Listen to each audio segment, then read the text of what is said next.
नमस्कार दोस्तों। उम्मीद करता हूँ आप सभी लोग एकदम स्वस्थ होंगे, एकदम ज़बरदस्त होंगे। साथ ही बहुत अच्छे से अपनी पढ़ाई भी कर रहे होंगे। स्वागत है आप सभी का द मैथ्स 247 में। मेरा नाम है कुमार पिंटू विश्वकर्मा। आज की इस वीडियो में जैसा कि आप सब लोग जानते हैं, हमारे मॉक टेस्ट और टॉपिक वाइज सीरीज हमारे इस यूट्यूब चैनल पर मैथमेटिक्स यूपीएसआई के लिए चलाई जा रही है। शुरू में हम जो 3 दिन करते हैं अपने टॉपिक वाइज सीरीज चलती है हमारी, और बाद के 3 दिन हम मॉक टेस्ट करते हैं। बाद के 3 दिन मॉक टेस्ट की ही श्रृंखला में हमारा आज इस सप्ताह का लास्ट मॉक टेस्ट है, यानी कि 07 नंबर का हमारा मॉक टेस्ट है। हम अपने 6 मॉक टेस्ट कंप्लीट कर चुके हैं और 4 टॉपिक हमारे अपने कंप्लीट कर चुके हैं टॉपिक वाइज प्रिपरेशन में, जिसमें हमारा परसेंटेज हो गया, प्रॉफिट एंड लॉस हो गया, डिस्काउंट हो गया और एसआई यानी कि सिंपल इंटरेस्ट हो चुका है।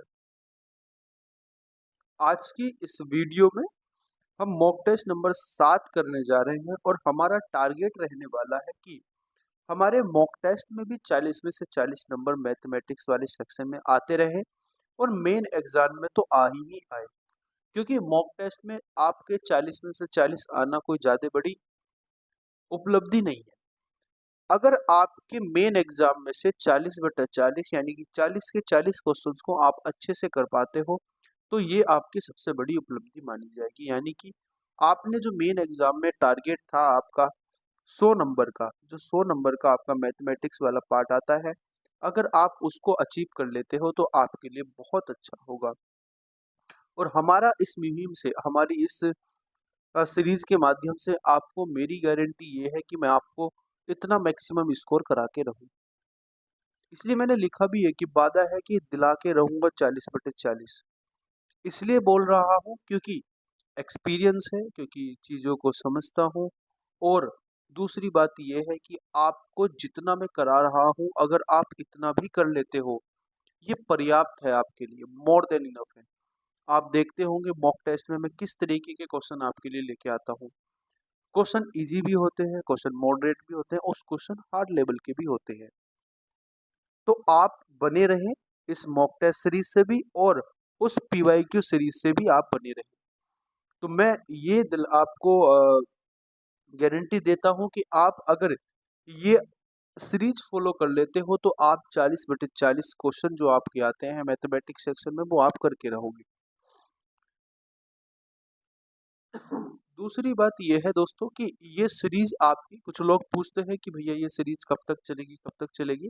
देखो, पीवाईक्यू सीरीज का तो मैं कह सकता हूँ, पीवाईक्यू सीरीज जब भी हमारे ये चैप्टर सारे कंप्लीट हो जाएंगे तो वो सीरीज हमें रोकनी पड़ जाएगी, क्योंकि जाहिर सी बात है, जब हम सारे चैप्टर्स को कंप्लीट कर लेंगे तो बस वो सीरीज कंप्लीट हो जाएगी। लेकिन ये मॉक टेस्ट की सीरीज जो रहेगी आपकी टिल एग्जाम चलती रहेगी। जब तक आपका यूपीएसआई का एग्जाम नहीं हो जाता, जब तक आपका यूपीएसआई का एग्जाम नहीं हो जाता, तब तक ये आपकी सीरीज चलती रहेगी। उसके बाद अगर हमारा यूपी पुलिस कांस्टेबल की वैकेंसी आती है तो हम यूपी पुलिस कांस्टेबल की सीरीज भी चलाएंगे। फिर साथ ही हम दिल्ली पुलिस कांस्टेबल की सीरीज भी चलाएंगे, क्योंकि अभी दिल्ली पुलिस कांस्टेबल का पेपर का कुछ अता पता नहीं है। आप सभी लोग देख रहे होंगे कि एसएससी में कितना गलत चीजें हो रही हैं, आप सभी लोगों को पता है। तो बिना किसी देरी के शुरुआत करते हैं अपनी आज की वीडियो की। और हाँ, मैं एक चीज आपको और बता देना चाहता हूँ, थोड़ा सा आपको समय लगता है, लग सकता है, उसके लिए मैं माफी चाहूंगा। मैं आपको एक चीज बता देना चाहता हूँ, आप सभी लोगों का टारगेट जो होना चाहिए ना, आप सभी लोगों का टारगेट होना चाहिए 340 प्लस। यानी अगर आप 340 प्लस टारगेट लेके चल रहे हो तो आप श्योर हो जाओ कि आपकी 43 जो हमारी यूपीएसआई की वैकेंसी है, इन वैकेंसी में आपकी एक सीट पक्की है। क्योंकि इस बार कंपटीशन बहुत तगड़ा रहने वाला है, आप सभी लोग भी जानते हैं क्यों। क्योंकि यू आप सभी लोगों को ये भी पता है कि जो एसएससी के एग्जाम्स है, उन एसएससी के एग्जाम में अब क्रेडिबिलिटी रही नहीं। तो लोग, जो सीजीएल वाले लोग थे, जो सीपीओ वाले लोग थे, वो लोग हमेशा जो यूपी के लोग थे, जैसे लोग क्या करते थे कि हम बस सीजीएल की ही तैयारी कर रहे हैं तो सीजीएल के ही एग्जाम डालेंगे। अब ऐसा नहीं है। अब आप लोगों को, या जो भी हमारे एस्पिरेंट हैं, उनको क्या चाहिए, एक 4200 ग्रेड पे की नौकरी है। ये 4200 ग्रेड पे की नौकरी है, तो अच्छी खासी क्या होने वाली है, अच्छी खासी सैलरी होने वाली है, अच्छी खासी पावर होने वाली है। तो आप ये मत सोचो कि 4543 वैकेंसी है तो बस यूपी यूपी के लोग, हालांकि यूपी के लोग भरेंगे, लेकिन आप ये मत सोचो कि वैकेंसी ज़्यादा है तो ज़्यादा कट ऑफ नहीं जाएगी। कट ऑफ बहुत ज़्यादा जाने वाली है। 340 प्लस कट आप अगर नंबर लेके चल रहे हो तो आप सेफ जोन में हो, क्योंकि इसमें सीजीएल वाले बच्चे भी बैठेंगे, इसमें सीपीयू वाले बच्चे भी बैठेंगे जिनके मैथ्स, रीजनिंग और जीएस लगभग लगभग अच्छी होती है। तो मैं बस ये आपसे कहना चाहता हूँ कि आप अपनी प्रिपरेशन को बहुत अच्छे ढंग से करते रहें। मैथमेटिक्स सेक्शन में मैं आपको गारंटी देता हूँ कि आपके 100 में से 100 में दिला के रहूँगा। रीजनिंग वाले सेक्शन में अगर ऐसा रहा, जैसे हमारी ये पीवाईक्यू वाली सीरीज कंप्लीट होगी, तो हम कोशिश करेंगे कि रीजनिंग वाली कुछ सीरीज लेके आए, पीवाईक्यू सीरीज या रीजनिंग के मॉक टेस्ट वगैरह लेके आए। उसमें आपको 100 में से 100 स्कोर करना पड़ेगा। और हिंदी, हालांकि यूपी के एग्जाम है तो हिंदी आपकी, जाहिर सी बात है कि हिंदी आपकी बहुत अच्छी रहने वाली है। ठीक है, हिंदी आपकी बहुत अच्छी रहने वाली है, तो आप हिंदी में भी मैक्सिमम स्कोर करने की कोशिश करो, 90 प्लस स्कोर करने की कोशिश करो। बाकी जो आपका रहेगा टारगेट वो आपका जीएस में रहेगा। ठीक है, तो मुझे इतनी बात आपको समझानी थी कि आप अच्छे तरीके से अपनी तैयारी करते रहो, क्योंकि आप सभी लोग ये भी जानते हैं, आज अभी तक कोई भी नोटिफिकेशन यूपीएसआई के एग्जाम का नहीं है। एग्जाम डेट का कोई नोटिफिकेशन नहीं है। आपके फॉर्म चल रहे हैं और उम्मीद करूंगा कि आप सभी लोगों ने फॉर्म भी भर दिए होंगे। आप इस चीज को देखकर कि अभी कोई नोटिफिकेशन एग्जाम का आया नहीं है, मैं तैयारी रोक दूं, तो ये मूर्खता बिल्कुल मत करना। यही आपका टाइम है एक दरोगा बनने का। आपको इस टाइम दरोगा बनना है। ठीक है, आपको अपने आप को जितना घिसना है उतना घिस लेना है। देखो, कुछ समय की बात है, 3-4 महीने की बात है। अगर आप अब मेहनत कर लोगे तो बाकी के 60 साल बैठ के खाओगे, या अब मेहनत मत करो, बाकी के 60 साल मेहनत कर लो। एक बहुत अच्छी बात हमारे एक टीचर थे, उन्होंने बताई थी कि अगर आप 6 महीने मेहनत कर लोगे ना, तो 60 साल बैठ के आराम से खाओगे। ठीक है, और अगर आप ये 6 महीने मेहनत नहीं करते तो आप बाकी के 60 साल मेहनत करो। इन 6 महीने आप अपनी क्या कर लो, मौज मस्ती कर लो। मत देखो क्लास, मत मत लगाओ मॉक टेस्ट। ठीक है, मत करो रिवीजन। बाकी के 60 साल आपको मेहनत करनी पड़ेगी। तो आपके ऊपर डिपेंड करता है कि आप कौन सा सेगमेंट चूज करते हो। ठीक है दोस्तों, तो कुछ समय की बात है, सब चीजें हो जाएगी। पेपर अगर नोटिफिकेशन आ गया है, अगर एग्जाम फॉर्म भरे जा रहे हैं, तो जाहिर सी बात है कि एग्जाम होगा ही होगा। ठीक है, इतनी चीज मुझे आपको समझानी थी। हालांकि आप सभी लोग देखते होंगे कि मेरी वीडियो में ज्यादातर बातें नहीं होती, तो कुछ बातें हैं जो मुझे करनी थी आपसे, कुछ बातें हैं क्योंकि बतानी थी। आप लोग मुझ पर भरोसा करते हैं, आप लोग मेरी क्लास को देखते हैं, तो मेरी भी ये क्रेडिबिलिटी है, मेरी भी ये रिस्पॉन्सिबिलिटी है कि मैं आपको चीज़ें समझाऊं। ठीक है, जो एक्सपीरियंस मुझे पेपर निकालने का है, मैं उस एक्सपीरियंस से आप सभी लोगों को चीज़ें बताऊं। तो शुरुआत करते हैं अब अपने मॉक टेस्ट की, और अपने मॉक टेस्ट का जो हमारा आज का पहला प्रश्न है उस पर हम बात करते हैं।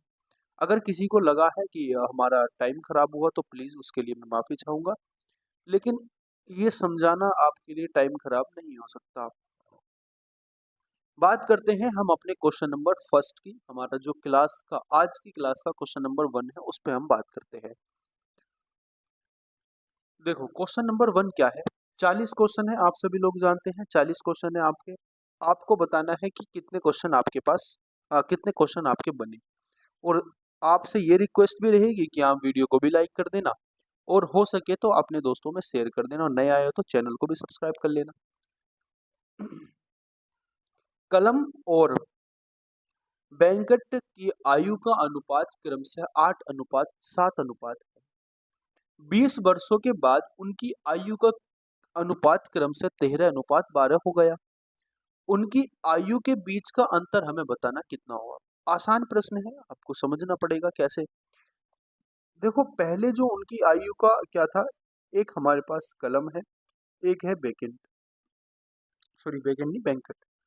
और इनकी आयु का जो अनुपात है वो 8:7 है। इतनी बात आपको समझ में आ गई कि नहीं आ रही। और ये बोल रहा है कि कुछ 20 साल के बाद इनकी आयु का जो अनुपात हो जाता है वो 13:17-12 हो जाता है।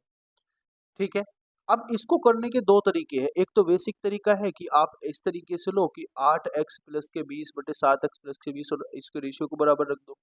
दूसरा तरीका ये है, आप एक चीज समझो मुझे दोस्तों, एक चीज आप मुझे बताओ, इसमें जो अंतर है, इसने बोला कि 20 साल के बाद की बात हो रही है, यानी कि 20 साल इसमें ऐड होंगे, 20 साल इसमें ऐड होंगे, तो संख्या सेम ऐड होगी। तो आप मुझे बताओ इसमें अंतर कितना आ रहा है, इसमें जो ऐड हो रही है वैल्यू कितनी, ये भी 5 यूनिट ऐड हो रही है, यानी कि ये भी 5 यूनिट बाद हो रही है और ये भी 5 यूनिट बाद हो रही है। तो यानी मैं कह सकता हूँ इस 5 यूनिट की वैल्यू मेरे पास 20 है और मुझे क्या बताना है, मुझे बताना है इनका स्टार्टिंग का अंतर बताना है। अब इनका अंतर कितना हो गया, आप बोलोगे भैया 1 यूनिट इनका अंतर हो गया।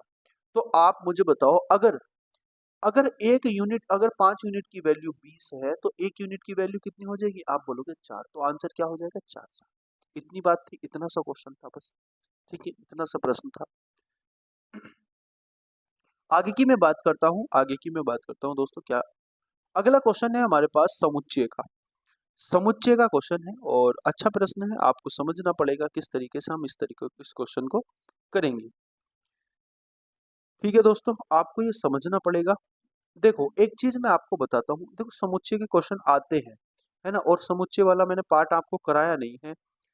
मैं कोशिश करूंगा कि जब हमारी ये PYQ सीरीज चलेगी उसमें एक पार्ट हम समुच्चय का ले आए, समुच्चय, परमुटेशन, कॉम्बिनेशन और साथ में आपका जो प्रोबेबिलिटी है उसकी हम एक क्लास कर लेंगे आपकी। ये यूनियन, ये इंटरसेक्शन का पार्ट है, इंटरसेक्शन, ठीक है। आपको समझना है कि माना कि A और B एक व्यापक समुच्चय में दो समुच्चय हैं, तो A माइनस बी की बात करते हैं, क्या होता है A माइनस बी।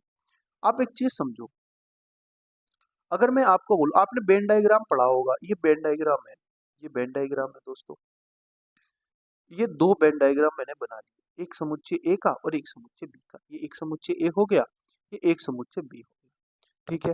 अब इसमें क्या होता है, इसमें एक तत्व जो होता है, एक एलिमेंट इसमें कॉमन होगा। मैं मान लेता हूँ ये बाई एलिमेंट इसमें कॉमन है और ये एक्स एलिमेंट है और ये जेड एलिमेंट है। अगर मैं बोलूँ कि ए जो है सेट मेरा वो क्या है, आप बोलोगे एक्स कोमा बाई है। और अगर मैं बोलता हूँ दोस्तों मेरा बी सेट क्या है, बी समुच्चय क्या है, आप बोलोगे बाई कोमा जेड है। इतनी बात भी क्लियर होगी कि नहीं होगी। अब हमसे पूछा गया है कि ए माइनस बी की वैल्यू हमें बतानी क्या होगी। भाई ए माइनस बी की जो वैल्यू होगी ना, वो ए माइनस बी की वैल्यू होगी, आपको दोस्तों मैं आपको बता देता हूँ। देखो ए वाला जो पार्ट है उसमें से बी का पार्ट माइनस कर दो। एक चीज समझो, अगर मैं इसमें से ए में से बी का पार्ट माइनस कर देता हूँ तो ये वाला पार्ट मेरा माइनस हो जाएगा, ये कॉमन पार्ट भी माइनस हो जाएगा। यानी कि ए माइनस बी की जो मेरे पास वैल्यू आ जाएगी, ए माइनस बी की, वो आ जाएगी मेरे पास ओनली ओनली ए। क्योंकि ये जो पार्ट है ना, ये वाला जो पार्ट है, देखो जिसे मैं आपको ग्रीन कलर से डिनोट कर रहा हूँ, ये वाला जो पार्ट है, ये वाला जो पार्ट है हमारे पास, ये ओनली ए का पार्ट है। यानी जो हमारा ए माइनस बी की वैल्यू हो जाएगी वो हो जाएगी ओनली पर। आगे बात समझ में, ओनली ए, तो यानी कि सी ऑप्शन हमारा इसका आंसर हो जाएगा। आगे की मैं बात करता हूँ, क्वेश्चन नंबर हमारे पास है थर्ड। और क्वेश्चन नंबर थर्ड क्या कहना चाह रहा है, देखो 10 व्यक्तियों की औसत आयु में 3 वर्ष की वृद्धि होती है। जब उनमें से दो लोग की स्थान पर आ, जिनकी आयु 23 साल और 25 साल है, दो नए लोग आते हैं, तो नए लोगों का औसत बताना कितना होगा। देखो 10 लोग हैं और 10 लोगों की जो औसत आयु 3 साल से बढ़ जाती है, 3 साल से बढ़ जाती है। अब एक चीज ध्यान से समझेंगे, 3 साल से बढ़ जाती है। आप मुझे एक बात बताओ, अगर इनकी औसत आयु 3 साल से बढ़ जाती है तो दोस्तों ये मुझे एक बात बता सकते हो आप, तो कितनी, तीनों लोगों की कितनी बढ़ जाएगी। आप बोलोगे भैया तीनों लोगों की 3 साल बढ़ जाएगी, 30 साल, ठीक है। या आप ऐसे नहीं समझ के, आप बिल्कुल जनरल तरीके से इसको जा सकते हो, जो कॉमन मेथड है उस तरीके से आप जा सकते हैं। देखो मैं मान लेता हूँ जो 10 लोग हैं मेरे पास, उनकी जो आयु थी पहले वो x थी, तो 10x टोटल हो जाएगी। इतनी बात समझ में आ गई कि नहीं आ गई। 10 व्यक्तियों की औसत आयु में 3 वर्ष की वृद्धि हो जाती है, 3 वर्ष की वृद्धि हो जाती है।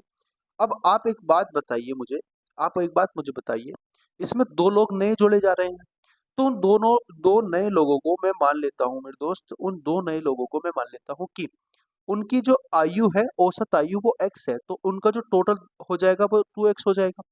नहीं, क्योंकि x दोनों सेम हो गए तो इसको बाई मान लेते हैं। ऐसे समझो आप 2 बाई हम उसको मान लेते हैं। बात आगे समझ में। और इसमें से निकल कितने लोग रहे हैं? आप बोलोगे 25 और कितना 25 और 28, सॉरी 25 और 23 का मतलब 48 लोग माइनस हो रहे हैं। और इसके बाद जो हमारा इसका वैल्यू बन रही है वो कितनी बन रही है? आप बोलोगे 10 गुना बाई माइनस के कितने एक्स माइनस के कितने, सॉरी एक्स प्लस के 3। क्यों एक्स प्लस के 3 क्यों हुआ? क्योंकि भैया 3 साल उनकी आयु बढ़ जाएगी, 3 वर्ष उनकी आयु बढ़ जाएगी। ठीक है, इतनी बात समझ में आ गई। हमने माना 10 जो लोग थे उनकी जो औसत आयु वो x थी, उसमें से 2 नए लोग आए, तो उन्हें अब उन 2 नए लोगों का औसत हमने मान लिया 22, और उन दोनों लोगों की जो पूरी आयु हो जाएगी टोटल वो 2 बाई हो जाएगी। और उसमें से 23 साल और 25 साल के 2 व्यक्ति जा रहे हैं, तो 23 साल और 25 साल 48 साल के 2 व्यक्ति जा रहे हैं। और अब हो क्या रहा है, उसकी जो आयु थी, मतलब उनकी जो हमारे औसत आयु थी उसमें 3 की वृद्धि हो रही है। इस इक्वेशन को आप सोल्व कर लो, आपका आंसर आ जाएगा। ये हो जाएगा 10x प्लस के 2 बाई माइनस के 48 इजक्वल टू हो जाएगा 10x, और प्लस के हो जाएगा आपके पास कितना 30। इसको आप डिवाइड कर दो इससे, कितना बचेगा? आप बोलोगे 2 बाई इजक्वल टू हो जाएगा भैया 78, तो बाई इजक्वल टू कितना हो जाएगा? बाई इजक्वल टू 39 हो जाएगा। यानी मैं कह सकता हूँ ये जो आदमी हमारे पास नए आए हैं उनकी जो औसत आयु है 39 है। आगे की मैं बात करता हूँ दोस्तों, आगे की मैं बात करता हूँ। क्वेश्चन नंबर हमारे पास कौन सा है? क्वेश्चन नंबर हमारे पास है 4। What percent of 6% is 5%? ये पूछ रहा है, ये पूछ रहा है दोस्तों कि 5% 6% का कितने प्रतिशत है? 5% के बारे में पूछ रहा है, तो जिसके बारे में पूछता है उसको ऊपर लिखते हैं 5%, और किसका 6% का कितने प्रतिशत है? मल्टीप्लाई 100%। तो परसेंट से परसेंट कट जाएगा और ये हो जाएगा आपके पास कितना? 1/6 की वैल्यू कितनी होती है? आप बोलोगे भैया 16 सही। 1/6 की वैल्यू होती है 16 सही 2/3, और इसकी मुझे 5 से मल्टीप्लाई करनी, तो 16 पंजे 80 के आसपास आएगा कि नहीं आएगा? तो आंसर कौन सा हो जाएगा? 80 के आसपास सही उत्तर है। तो सही उत्तर क्या हो जाएगा? आप बोलोगे 83.33। ये कितना हो जाएगा? 83.33%। इतनी बात समझ में आ गई। अगले प्रश्न की मैं बात करता हूँ। देखो हर तरीके के मैंने क्वेश्चन रखे हैं, आप देख रहे होंगे नॉर्मल क्वेश्चन भी है, आप ये भी देख रहे होंगे कि मॉडरेट क्वेश्चन भी है, और आप ये भी देख रहे हो तो क्वेश्चन का लेवल भी बहुत अच्छा है। क्वेश्चन नंबर हमारे पास है 5th नंबर। अर्जुन 8,000 रुपए मूल्य का एक फोन खरीदता है। वह अग्रिम राशि के रूप में, यानी कि जो पैसे कैश डाउन के रूप में 3500 रुपए दे देता है, और बाकी भुगतान 18 महीने बाद करता है, जिससे 8% का प्रति वर्ष की दर से साधारण ब्याज लगता है। मोबाइल फोन के लिए उसके द्वारा भुगतान की गई राशि कितनी है? आसान प्रश्न है। देखो 8,000 का मोबाइल था, ठीक है, उसने 8,000 का मोबाइल खरीदा, और स्टार्टिंग में उसने 8,000 में से कितने रुपए? 3500 रुपए उसको दे दी, 3500 रुपए जमा कर दिए, ठीक है, ये राशि जमा कर दी उसकी। बाकी के जो बचे हुए पैसे होंगे दोस्तों वो कितने होंगे? आप बोलोगे 4500 रुपए। अब ये 4500 रुपए पे उसको 18 महीने में पैसे देने, 18 महीने का मतलब हो गया 1.5 ईयर, और कितने प्रतिशत से? 8% से ब्याज देना अपॉन 100। अब ये मुझे ब्याज दर मिल जाएगी कितनी देनी पड़ेगी, तो 15 अट्ठे कितने होते हैं? 120, और मल्टीप्लाई कर देंगे 45 से, तो कितना आएगा? आप बोलोगे 54 आएगा, इतना आ जाएगा। यानी कि इतने रुपए तो उसको ब्याज के रूप में देने हैं, और साथ में दोस्तों 4500 रुपए भी ये देने हैं। तो 4500 प्लस ये हो जाएगा, आप जब इसको ऐड करोगे तो जो आपका आंसर आएगा दोस्तों वो आएगा कितना? वो आएगा 8,540। यानी उसको 8,540 रुपए देने पड़ेंगे, तब जाके उसको मोबाइल मिलेगा। ठीक है, क्योंकि 3500 रुपए उसने स्टार्टिंग में जमा कर दिए थे, बच्चे 4500 रुपए वो उसको 18 महीने का ब्याज भी देना है 8% ब्याज की दर से, तो ब्याज कितना हो जाएगा? 540 हो जाएगा। और जब वो टोटल राशि देनी है तो 4500 में उसको जोड़ देंगे। 18 महीने के बाद 4500 रुपए तो वैसे देने पड़ेंगे और इतना ब्याज देना पड़ेगा, तो कितना हो जाएगा टोटल? टोटल उसको देना पड़ेगा, ये टोटल जो धनराशि उसको देनी पड़ेगी वो इतनी देनी पड़ेगी। आगे की मैं बात करता हूँ क्वेश्चन नंबर 6 की। देखो क्वेश्चन नंबर 6 क्या कहना चाह रहा है? क्वेश्चन नंबर 6 कहना चाह रहा है दोस्तों अगर मार्च 2022 सॉरी 2012, अगर मार्च 2012 का पहला दिन रविवार था, तो 2022 12 के मार्च के और अप्रैल महीने में कितने मंगलवार होंगे, ये हमें बताना है। क्वेश्चन को समझेंगे और करने की कोशिश करेंगे। 2012 की बात हो रही है दोस्तों, और उसका जो मार्च का पहला दिन है, मार्च का जो पहला दिन है वो संडे है, यानी कि रविवार है। इतनी बात समझ में आ गई। अब आप मुझे बताओ मार्च में कितने दिन होते हैं। आप बोलोगे भैया मार्च में जो दिन होते हैं वो 31 होते हैं, 31 डेज होते हैं। अब इसमें जो विषम दिनों की संख्या हो जाएगी वो कितनी हो जाएगी, 28 प्लस के 3, ये 3 जो हो जाएंगे ये हो जाएंगे विषम दिन, ये हो जाएंगे विषम दिन, ओड डेज। ठीक है, ये विषम दिन हो जाएंगे। अब 28 दिन का मतलब है कि 28 में कितने सात, 7 से डिवाइड करेंगे 4, यानी कि हर एक दिन कितनी बार आ रहा है, 4 बार आ रहा है। हर एक दिन 4 बार आ रहा है, तो इसमें 28 दिनों में जो इसमें संडे होगा वो संडे भी 4 बार आएगा, रविवार भी 4 बार आएगा। लेकिन अब बाद के जो 3 दिन और दिन है उसमें कौन कौन से दिन होंगे। आप बोलोगे पहले दिन में होगा संडे, फिर होगा मंडे, फिर होगा ट्यूसडे। इतनी बात समझ में आ गई। तो एक संडे हमें और दिनों से मिल जाएगा, यानी कि एक संडे हमारे पास ये हो गया। अब मार्च के महीने में हमें 2022 के मार्च के महीने में 5 संडे मिल गए, और बात हो रही है अगले महीने अप्रैल की भी। तो मुझे बताओ अप्रैल की पहली तारीख में कौन सा दिन होगा। भाई मार्च की आखिरी तारीख में 31 तारीख में ट्यूसडे का दिन है, तो आगे वेडनेसडे यानी कि बुध का दिन होगा, भाई बुधवार का दिन होगा। तो बुधवार का दिन कितने कुछ में होगा, ये होगा अप्रैल की दोस्तों, अप्रैल की फर्स्ट डेट को 2022 20 के 12 के सॉरी। और बात करते हैं अप्रैल की, तो अप्रैल में कितने दिन होते हैं, आप बोलोगे 30 दिन होते हैं। तो 30 में और दिन कितने होते हैं, और दिन होते हैं दोस्तों 28 प्लस के 2, यानी कि 2 और दिन हो जाएंगे। तो यहाँ से 28 दिनों में हर दिन 4 बार आएगा, हर दिन 4 बार आएगा, यानी कि 4 संडे हमें यहाँ से मिल जाएंगे। और बाद के जो और दिन है, इन और दिन में क्या होगा मुझे बताओ। 4 दिन यहाँ से मुझे मिल जाएंगे संडे के, और 5 दिन ये मिल गए मुझे संडे के। बाद के और दिन में कौन सा होगा मुझे बताओ, बुधवार आएगा, बुधवार के बाद बृहस्पतिवार और फिर शुक्रवार। तो यानी कि यहाँ से कोई संडे मिलेगा नहीं। तो जो टोटल हमारे पास संडे मिल जाएंगे वो कितने हो जाएंगे, आप बोलोगे मार्च के महीने में 5 और अप्रैल के महीने में 4, यानी कि 9 रविवार हमें मिल जाएंगे। रविवार तो पूछा कितने दिन रविवार है, 9 आंसर आ जाएगा बस। ध्यान से समझने वाली बात थी, आंसर आ गया। आगे की बात करते हैं हम क्वेश्चन नंबर 7 की। 0 से लेके 9 तक की संख्याओं को इस्तेमाल करके यदि किसी भी अंक को दोबारा ना दोहराया जाए तो 5 अंकों की कितनी संख्या बनाई जा सकती है। ठीक है, परमुटेशन एंड कॉम्बिनेशन का क्वेश्चन है, समझेंगे प्रश्न को। 9 संख्या लेनी है हमें, सॉरी 0 से लेकर 9 तक की संख्या इस्तेमाल करनी है। तो 0 से लेकर 9 तक की संख्या जो होंगी वो 10 संख्याएं हो जाएंगी। ठीक है, बात आ गई समझ में। अब 5 अंकों की संख्या ध्यान से समझना है, देखो आपको 5 अंकों की संख्या बनानी है मुझे। मैं 5 बॉक्स बना देता हूँ। एक बॉक्स ये है मेरा, एक बॉक्स मेरा ये है, एक बॉक्स मेरा ये है दोस्तों, और एक बॉक्स ये है, 4 होगी, और एक बॉक्स ये 5 अंकों की संख्या मेरी बन के मान लो। अब आप मुझे एक चीज बताते जाओ और क्वेश्चन का आंसर आता जाएगा। आप मुझे बताओ पहली संख्या को हम कितने तरीके से भर सकते हैं। 5 अंकों की संख्या बनानी, आप बोलोगे भैया पहली संख्या को 10 तरीके से भर सकते हैं। मैं लोग बोलूंगा नहीं भर सकते, क्योंकि जीरो हम पहली संख्या में ला ही नहीं सकते। अगर हम पहली संख्या में जीरो लगा देंगे तो वो संख्या 5 अंकों की नहीं 4 अंकों की बन जाएगी। तो आप बोलोगे भैया फिर 9 तरीके से हम इसको भर सकते हैं। तो ये वाली संख्या कितने तरीके से भरी जा सकती है, 9 तरीके से भरी जा सकती है। दूसरी बात, गुणा करेंगे। आगे की जो हमारा दूसरा डिजिट है वो कितने तरीके से भरा जा सकता है। आप बोलोगे भैया तो फिर ये तो ये भी 9 तरीके से भरा जाएगा। हाँ बिल्कुल 9 तरीके से भरा जाएगा। क्यों, क्योंकि इसमें एक संख्या तो यूज हो गई। अब बची कितनी संख्या, 9 संख्या। तो इसमें तो 0 भी आ सकता है, 1 भी आ सकता है, 2 भी, कितना भी आ सकता है, यानी कि ये 9 तरीके से भरी जाएगी। अब 2 संख्या यूज हो गई तो संख्या कितनी बची, 8। तो इस वाली संख्या को 8 तरीके से भर सकते हैं। बची संख्या 7, तो इसको 7 तरीके से भर सकते हैं। और बची संख्या 6, इसको 6 तरीके से भर सकते हैं। इन सब की मल्टीप्लाई कर दो आप, जो मल्टीप्लाई करके आंसर आएगा वही हमारा सही उत्तर हो जाएगा। देखो 9 9 81, आप यूनिट डिजिट पे जाओ। 9 9 81, 1 आ जाएगा, 1 अट्ठे 8, 8 आ जाएगा, 8 सत्ते 56, 6 आ जाएगा, और 6 छंग 36, 6 आ जाएगा।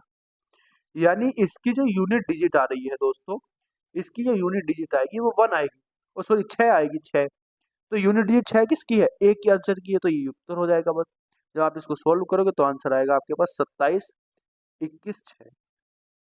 आगे की मैं बात करता हूं अगले प्रश्न की। क्वेश्चन नंबर 8 हमारा क्या कहना चाह रहा है? क्वेश्चन नंबर 8, अगर साइकिल का पहिया 1 किलोमीटर चलने पर 500 बार घूमता है, ठीक है, तो उसकी त्रिज्या क्या होगी, ये बतानी है हमें। आप एक चीज समझेंगे, 1 किलोमीटर का मतलब क्या होता है? 1000 मीटर, है ना। अब 1000 मीटर चलने के लिए पहिया कितनी बार घूम रहा है? आप बोलोगे पहिया 500 बार घूम रहा है। आप मुझे बताओ, इस पहिए को घूमने का मतलब क्या होता है? कि वो अपनी परिधि को ही, जितनी उसकी परिधि है उसको ही ट्रेवल कर रहा है। इतनी बात समझ में आ गई? भाई ये पहिया है ना आपका, ये जो पहिया है इसकी परिधि ही तो ट्रेवल करेगी, इसकी परिधि ही तो ट्रेवल करेगी, तो इसकी परिधि कितनी हो जाएगी 2πr हो जाएगी। इतनी बात समझ में आ गई? तो अब मुझे बताओ, 1 मिनट में जो एक बार घूमता है तो अपनी परिधि को वो क्या करता है? अपनी परिधि को ही ट्रेवल करता है। तो आप मुझे बताओ, इसमें 500 बार घूमने में अगर मैं एक बार की बात निकालता हूं तो कितनी आएगी?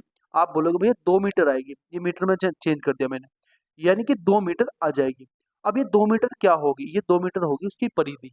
तो परिधि को इसके बराबर रख दो, 2πr इज इक्वल टू कितना हो जाएगा? 2 हो जाएगा। 2 से 2 कट जाएगा, आपके पास ये हो जाएगा 22/7 बराबर कितना हो जाएगा? आप बोलोगे भैया इंटू आर बराबर हो जाएगा 1। तो आर की वैल्यू क्या हो जाएगी? आप बोलोगे 7/22 हो जाएगी। और जब 7/22 को हम सोल्व करेंगे तो इसका जो आंसर निकल के आएगा वो क्या निकल के आएगा? आप बोलोगे इसका आंसर निकल के आएगा 0.318। ये 0.318 मीटर हो जाएगा। आप इसको सेंटीमीटर में चेंज करते तो 31.8 सेंटीमीटर हो जाएगा। तो आंसर क्या आ जाएगा? आंसर आ जाएगा आपका बी ऑप्शन। इतनी बात क्लियर होगी कि नहीं होगी बोलो? एक परिधि को ही ट्रेवल करता है पहिया जब हमारा एक बार घूमता है। इतनी बात आपको समझ में आ गई होगी। अब 500 बार घूम रहा है, 500 बार घूमने के बाद 1000 मीटर की दूरी तय कर रहा है, तो मैं यहाँ से एक बार घूमने की बात कर सकता हूँ। अब एक बार घूमने का मतलब उसकी परिधि होगी, तो एक बार घूमेगा 2 मीटर, तो 2 मीटर उसकी परिधि हो जाएगी, वहां से हम आर की वैल्यू निकाल लेंगे। आगे बात समझ में कि नहीं आ गई? क्वेश्चन नंबर 9 की मैं बात करता हूँ। क्वेश्चन नंबर 9 हमारा क्या कहना चाह रहा है? नल ए एक टंकी को 40 घंटों में भर सकता है, नल बी उसी टंकी को 50 घंटे में भर सकता है। टैंक को भरने के लिए दोनों नल को एक साथ खोला जाता है। कितनी देर के बाद ए बंद कर दिया जाना चाहिए ताकि 25 घंटे में नल भर जाए? इतनी बात समझ में आ गई? क्वेश्चन को समझो।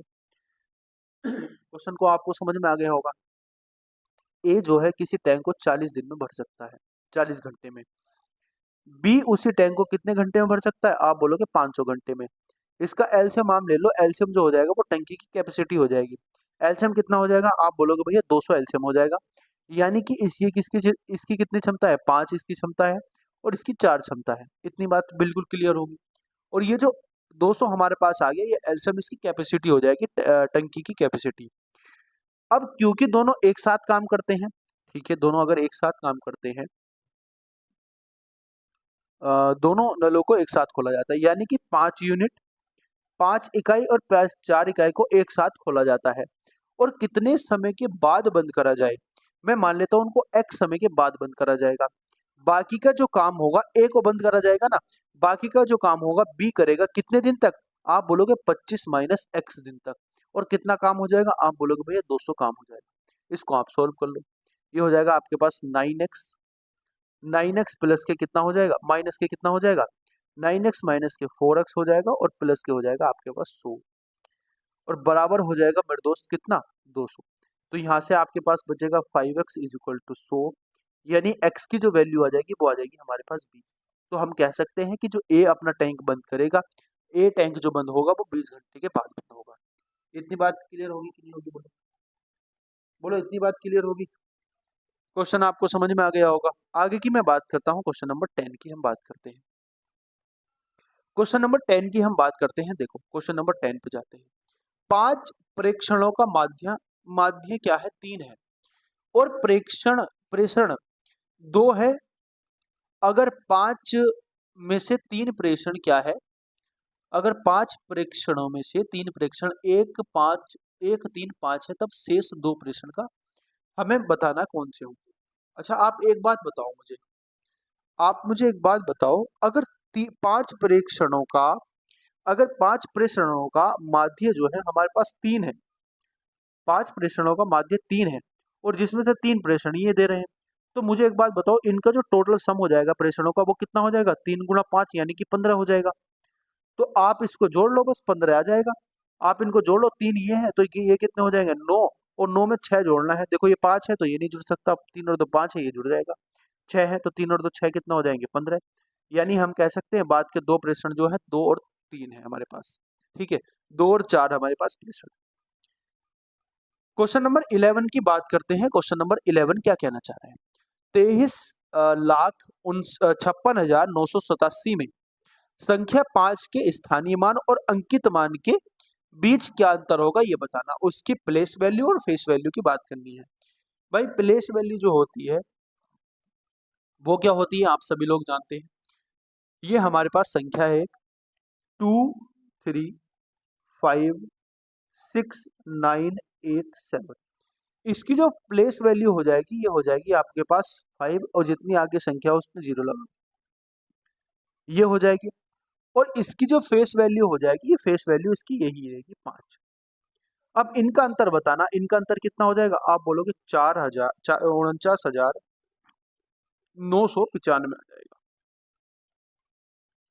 डी ऑप्शन आपका सही उत्तर हो जाएगा। आगे की मैं बात करता हूं क्वेश्चन नंबर 12 की। क्वेश्चन नंबर 12 क्या कहना चाह रहा है? देखो क्वेश्चन नंबर 12 कहना चाह रहा है ए। क्वेश्चन नंबर 12 कहना चाह रहा है दोस्तों क्या? ए सेंटीमीटर भुजा के एक घन और एक ए सेंटीमीटर वर्ग आधार के एक पिरामिड की ऊंचाई ए है, उसके आयतन का अनुपात बताना है। एक तो घन का आयतन बताना, भुजा का घन, और उसके जो भुजा का घन है ना, भुजा सॉरी जो उसका क्या बोलते हैं, घन है, घन घन का आयतन बताना है और उसके पिरामिड का आयतन बताना है और उनका क्या बताना, रेशियो बताना है। पिरामिड के आयतन का और घन के आयतन का रेशियो बताना। और घन की भुजा कितनी है? ए सेंटीमीटर है। भाई ए सेंटीमीटर अगर घन की भुजा है तो घन का जो आयतन हो जाएगा वो कितना हो जाएगा? घन का जो आयतन हो जाएगा आपके पास कितना हो जाएगा? आयतन हो जाएगा घन का वो हो जाएगा आपके पास ए की पावर 3। इतनी बात क्लियर होगी। और और इसमें बोला गया है कि आधार एक वर्ग है, किसी पिरामिड का आधार एक वर्ग है और इसका पिरामिड का आधार अगर वर्ग है दोस्तों, तो पिरामिड क्या होता है? पिरामिड वही तो होता है भाई। पिरामिड क्या होता है? जो उसका आधार रहेगा वही ऊपर को चलता रहेगा और उसकी ऊंचाई भी ए है। तो जो पिरामिड होता है, पिरामिड जो पिरामिड होता है दोस्तों, उसका आयतन जो होता है ना, उसका फॉर्मूला होता है, मैं आपको बता दूं, उसका फॉर्मूला होता है आपका 1/3। उसका फॉर्मूला होता है 1/3 इंटू आधार का क्षेत्रफल, आधार का क्षेत्रफल, ठीक है, और मल्टीप्लाई उसकी ऊंचाई, ऊंचाई को मैं ऊंचाई, ठीक है।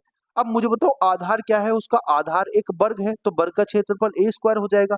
अगर उसकी भुजा ए है तो आधार का क्षेत्रफल क्या हो जाएगा? ए स्क्वायर, और इसको उसकी हाइट कितनी है? उसकी हाइट भी ए है तो ये हो जाएगा।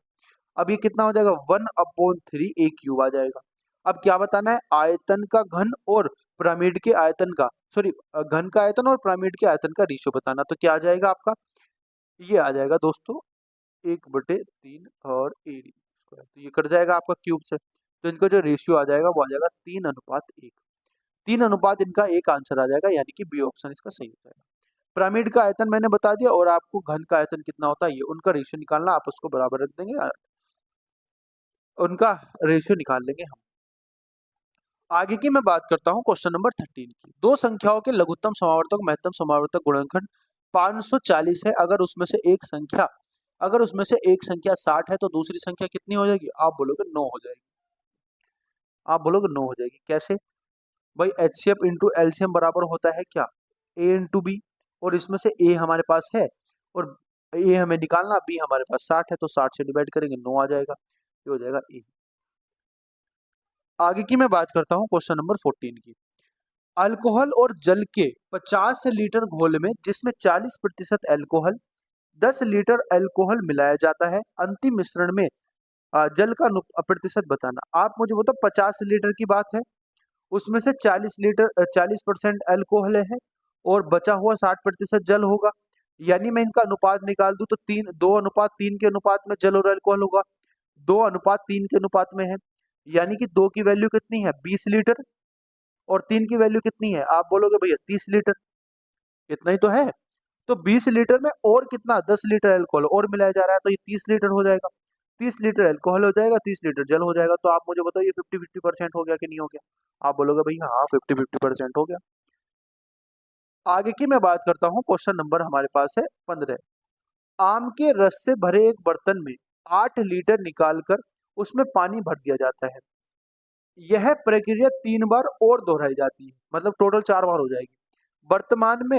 बर्तन में बचे आम के रस की मात्रा का अनुपात कुल घोल की अनुपात में 16:81 है। आरंभ में बर्तन की आम का रस कितना होगा ये बताना। देखो क्वेश्चन अच्छा है और इस तरीके के प्रश्न आते हैं। मैं इसको आपको एक फॉर्मूला बता देता हूँ, उस फॉर्मूले से आप इसको आराम से कर सकते हो। मैं इसका एक आपको फॉर्मूला बता देता हूँ और इस तरीके के जो भी क्वेश्चन आएंगे उस फॉर्मूले से आप उसको कर सकते हो। देखो समझो फॉर्मूला क्या है। इसमें फॉर्मूला होता है दोस्तों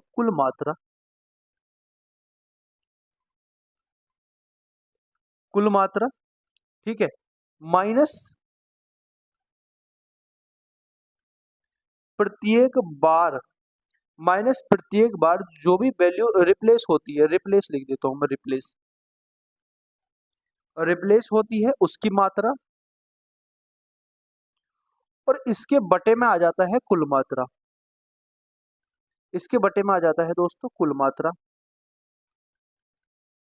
और इसकी पावर हो जाती है एन। एन का मतलब हो कितनी बार रिपीट होता है एन, और ये बराबर हो जाएगा दोस्तों अंतिम अंतिम अंतिम मात्रा और प्रारंभिक सांद्रता के बराबर, यानी कि जो रेशियो आएगा उसके बराबर हो जाएगा।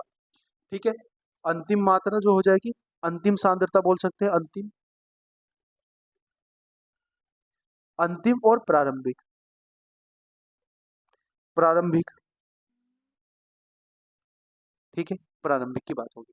यानी ये तो अंतिम हो गया, देखो ये तो अंतिम बची और प्रारंभिक कितनी थी, तो इसके रेशियो के बराबर हो जाएगा। आप मुझे बताओ कुल मात्रा कितनी है, मैं इसको टोटल मात्रा मान लेता हूँ टी। टोटल में से प्रतिस्थापन कितने बार हुआ, आप बोलोगे भैया प्रतिस्थापन हुआ 8 का, हर बार 8 माइनस हो रही है ना, तो टोटल को मैं ए मान लेता हूँ। मान लो टोटल को हम कोई नाम दे देते हैं, ये टोटल नहीं करके कोई इसको नाम देते हैं हम ए। तो ए माइनस 8 हो जाएगा और उसकी अपॉन में ए हो जाएगा, और उसकी पावर एन। एन कितनी बार हुआ, यानी कि 4 बार हुआ बराबर, क्योंकि 3 बार बाद में और 1 बार पहले, और ये हो जाएगा 16 बटे कितना 81।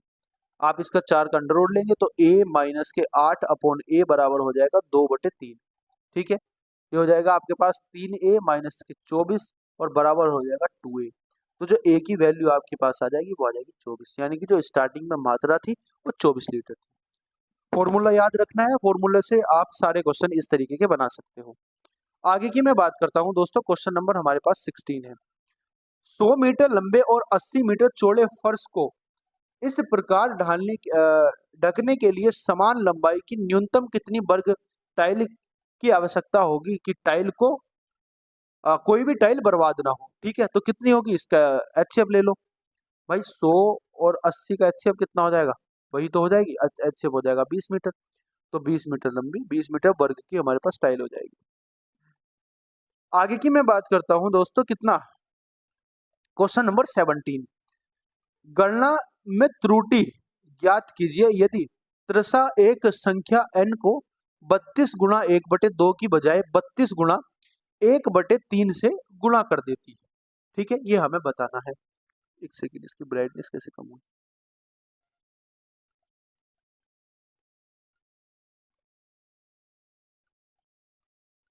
ठीक है। गणना करनी है, त्रुटि की गणना करनी है। त्रिशा ने एक संख्या n को 32 गुणा 1/2 की बजाय, देखो n संख्या थी हमारे पास, और इसको उसे 32 गुणा 1/2 से मल्टीप्लाई करनी थी, और उसने कर कितने से दी, उसने कर दी 32 गुणा 1/3 से मल्टीप्लाई कर दी। इतनी समझ में आ गई बात, ठीक है। अब मुझे आप बताओ इसकी ये संख्या कितनी बन जाएगी, आप बोलोगे 32n/2 बन जाएगी, और ये संख्या बन जाएगी कितनी, 32n/3 बन जाएगी। मल्टीप्लाई ये होनी चाहिए थी, एक्चुअल संख्या हो येगी, तो अंतर कितने का आ गया, आप अंतर निकाल दो। अंतर कितने का आया, इसमें से ये घटा दो आप, तो कितना बचेगा, बोलो कितना बचेगा, जब आप इसमें से ये संख्या घटाओगे तो कितना बचेगा? आप बोलोगे भैया इसको आप माइनस कर दो। इसको जब आप माइनस करोगे तो ये आपके पास कितना आ जाएगा? 16 आ जाएगा। 16 16 n हो जाएगा। 16 n में से इतना माइनस कर दो आप, तो कितना हो जाएगा? ये हो जाएगा 16 n माइनस के 32 n/3। 16 तो 48, 48 में से अगर 32 जाएगा तो कितना बचेगा? 16/3 बचेगा। और गुणा आपका हो जाएगा 100%। ठीक है, ये त्रुटि तो है। और अपॉन में कितना हो जाएगा? जो एक्चुअल वैल्यू 16 ये हो जाएगी। निकाल दो, ये 16 n बचेगा, 16 n/3 हो जाएगा। तो ये कितना आ जाएगा आपके पास? 16/3n/16 यानी कि 16n/3 और इंटू 16 इज इक्वल टू हो जाएगा 100, मतलब मल्टीप्लाई 100। तो कितना आएगा? जब आप इसको सोल्व करोगे तो 16 से ही 16 कट जाएगा। 1/3 का मतलब होता है 33 सही 1/3। तो 33 सही 1/3% का आंसर आ जाएगा। ये 16 से ये 16 कट जाएगा, ये बचेगा 1/3 गुणा 100। ठीक है, एन था ना ये, तो एन से एन भी कट जाएगा आपका। तो आंसर क्या आ जाएगा? आंसर आ जाएगा आपका 1 सही 3 सही 33 सही 1/3%। आगे की मैं बात करता हूँ। कुछ निश्चित वर्षों में 500 रुपए की धनराशि चक्रवृद्धि ब्याज से 4500 रुपए हो जाती है, 45,000 हो जाती है। उसी अवधि पर 5,000 रुपए की राशि कितनी होगी, हमें बताना है। समझ रहे हो? ये हमें बताना है। तो मुझे एक बात बताओ, एक धनराशि मेरे पास कितनी थी? आप बोलोगे भैया धनराशि थी 5,000, और 5,000 की धनराशि 45,000 हो जाती है। आपको पहले इसका निकालना है कितने साल के लिए और कितने परसेंट के लिए। 3 जीरो से 3 जीरो कट जाएंगे, 5 से कट जाएगा, 1:9 आ जाएगा। 1:9 में 1:3 लिख सकता हूँ, इनका स्क्वायर लिख सकता हूँ। और उस स्क्वायर का मतलब होता है 2 साल। तो ये तो हमें टाइम का पता चल गया, 2 साल है। और परसेंटेज वो कितना है हमारे पास? रेट ऑफ इंटरेस्ट 1 से वस्तु 2 हो रही है, तो कितने का फायदा हो रहा है? आप बोलोगे 2 का बटे 1 मल्टीप्लाई 100, तो 200% हो जाएगा rate of interest. 200% rate of interest आ जाएगा। बस आप इसकी वैल्यू निकाल दो, 200% रेट ऑफ इंटरेस्ट आ जाएगा। जब आप इसको सोल्व करोगे तो कितना आएगा? बोलो। देखो, जब आप इसको सोल्व करोगे तो कितना आएगा ये हमें बताना है। हाँ, 2 साल की बात हो रही है ना, तो 2 साल की बात हो रही है। आप इसको सोल्व करो और मेरे दोस्त ये हो जाएगा आपका कितना? वस्तु 200% बढ़ रही है, तो 200 से कितनी हो जाएगी? 100 कितनी हो जाएगी? 200 से। आप बोलोगे 200 से कितनी हो जाएगी? 200% बढ़ रही है ना, तो 100 से 300 हो जाएगी। यही तो है, 100 से 300 हो जाएगी, तो 3 की मल्टीप्लाई 500 से कर दो, आप कितना आ जाएगा? 100 से 300 हो जाएगी। अब सॉरी, 100 से कितनी हो जाएगी? 100 से हो जाएगी 300। अब 100 का मान हमारे पास कितना दे रखा? 5,000 दे रखा है। और इसका मान कितना हो जाएगा? आप इसकी मल्टीप्लाई कर दो। ये इसका 5,000 है, यानी कि 50 गुना है, तो इसकी 50 से आप मल्टीप्लाई कर दो। जब 50 से मल्टीप्लाई करोगे तो क्या आएगा? आप बोलोगे भैया 15,000 आंसर आएगा। तो 15,000 इसका सही उत्तर हो जाएगा। इतनी बात समझ में आई कि नहीं आई? बोलो, इतनी बात आपको समझ में आई कि नहीं आई? अब आप बोलोगे भैया साल तो 2 थे हमारे पास, ऐसा कैसा हो गया? क्योंकि इसमें अवधि आदि बता रखी है ना, इसमें अवधि आदि बता रखी है। अगर आपको इस तरीके से क्वेश्चन समझ में नहीं आया तो मैं आपको एक तरीका और बता देता हूँ इसका। एक तरीका मैं आपको इसका और बता देता हूँ, देखो समझो एक बार।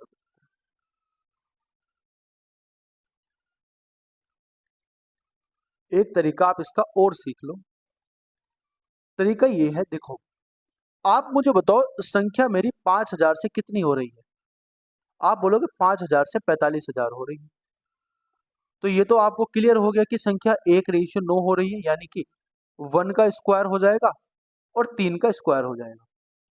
यानी कि टाइम जो हो जाएगा हमारा, टाइम टाइम बराबर तो हमारा 2 साल हो जाएगा। ठीक है, और जो रेशियो हमारा आ जाएगा 1:3 है, तो इसका जो रेट ऑफ इंटरेस्ट आ जाएगा वो आ जाएगा हमारा 2/1 मल्टीप्लाई 100। तो कितना हो जाएगा? आप बोलोगे रेट ऑफ इंटरेस्ट जो आ जाएगा वो आ जाएगा 200%। अब इसमें एक चीज समझो आप, 2 साल है तो टाइम की अवधि तो आधी कर रही है, टाइम की अवधि आधी हो रही है, यानी कि 1 साल की बात हो रही है। तो 1 साल में कितना हो रहा है? 1 साल में हो रहा है 1 से लेकर 3 तक, 1 साल का ये तो है। तो आप बोलो 1 की वैल्यू कितनी है? आप बोलोगे भैया 5,000। और तो 3 की वैल्यू कितनी हो जाएगी? इसकी मल्टीप्लाई कर देंगे 5,000 से। 3 की वैल्यू 5,000 से मल्टीप्लाई कर देंगे तो 3 गुणा कितना? 5,000। तो 3 गुणा 5,000 बराबर कितना हो जाएगा? आप बोलोगे 15,000। 15,000 इसका सही उत्तर हो जाएगा, यानी कि ए ऑप्शन इसका सही उत्तर हमारा हो जाएगा। आगे की मैं बात करता हूं दोस्तों, क्वेश्चन नंबर हमारे पास कौन सा है? क्वेश्चन नंबर हमारे पास 19 है। राम जिस काम को 8 दिन में कर सकता है, रावण उस काम को 10 दिन में कर सकता है। अगर वे दोनों एक साथ मिलाकर काम करें तो 3 दिनों तक काम करते हैं, तो शेष काम कितना बचा? 8 कर सकता है, राम एक काम को 8 दिन में कर सकता है, और रावण एक काम को कितने दिन में कर सकता है? 10 दिन में। इसका एलसीएम ले लो, 40 आ जाएगा। ये हो जाएगा 5, ये हो जाएगा 4। इतनी बात समझ में आ गई? आप मुझे बताइए कि ये दोनों एक साथ काम कर रहे हैं और 3 दिन तक काम कर रहे हैं, यानी कि 5 प्लस के 4 कितना हो जाएगा? 9। और 9 कितने दिन तक काम करेंगे? 3 दिन तक। तो बचेगा कितना? ये हो जाएगा 27। तो 27 काम तो हमारे पास हो गया। काम कितना बचा? 40 में से 27 काम चला गया, तो 13 काम बचा। ये बचा हुआ काम है 13 बटे कितना? 40 टोटल है, तो 13 बटे 40 इसका सही उत्तर हो जाएगा। इतना भाग हमारा इसका बच गया। आगे की मैं बात करता हूं, क्वेश्चन नंबर हमारे पास है 20। 500 व्यक्ति एक हाउसिंग सोसाइटी में रहते हैं। उनकी औसत आयु 30 वर्ष है।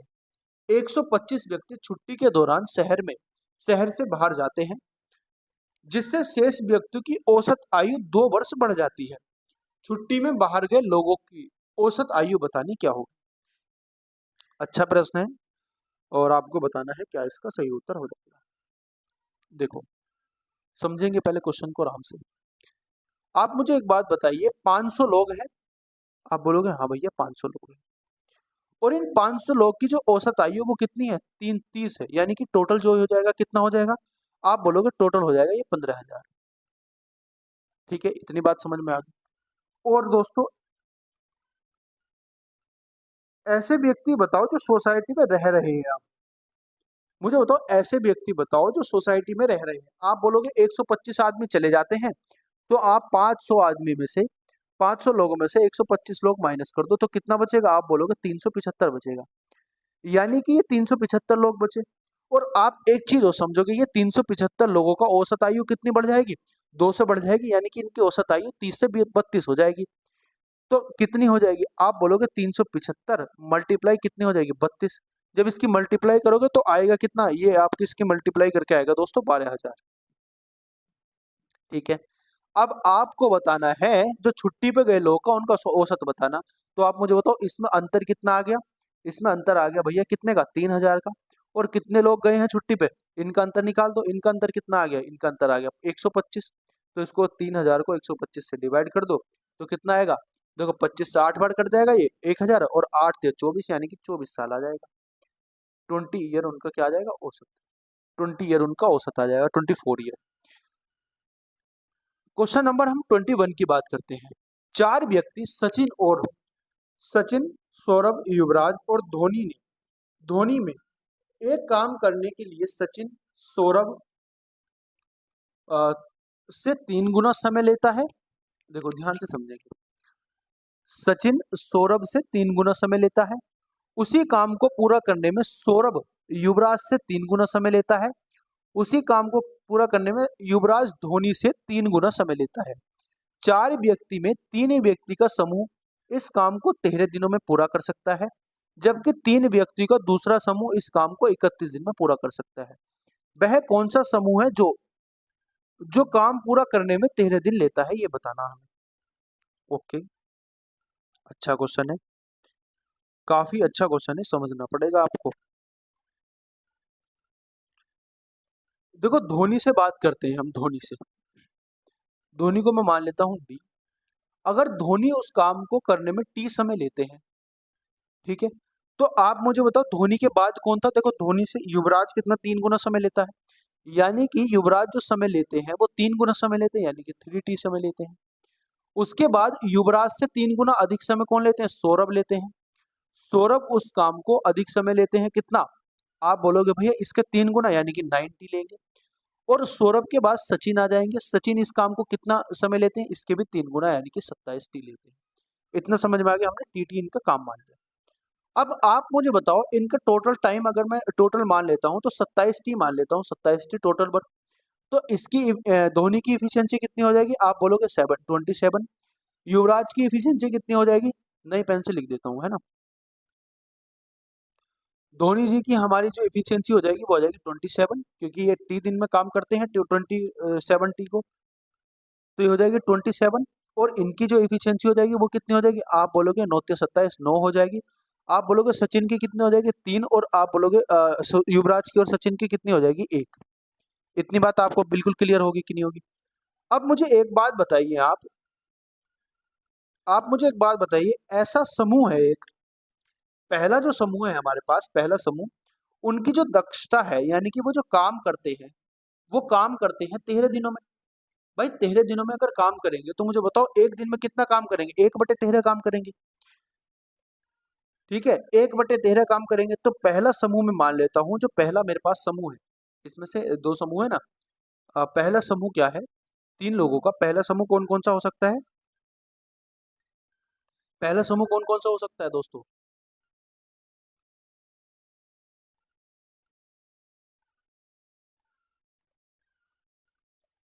देखो पहला समूह जो हो जाएगा आपका, वो हो जाएगा दोस्तों सचिन, सौरभ और युवराज का। सचिन हो जाएंगे पहले समूह में, तो ये तीनों आएंगे ना पहले समूह में।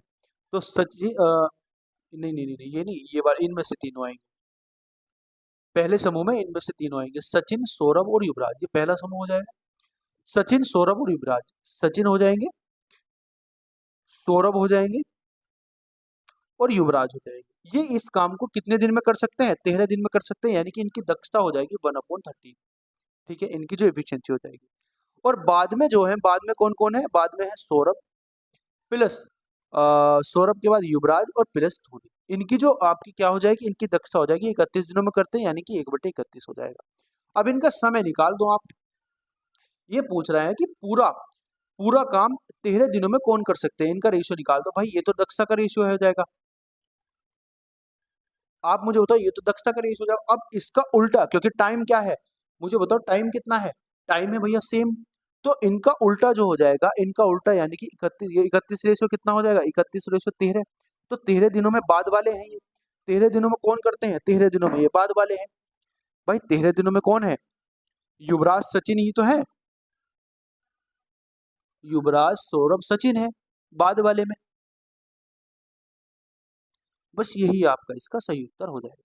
ठीक है, यही आपका ये तो इनकी दक्षता होगी ना।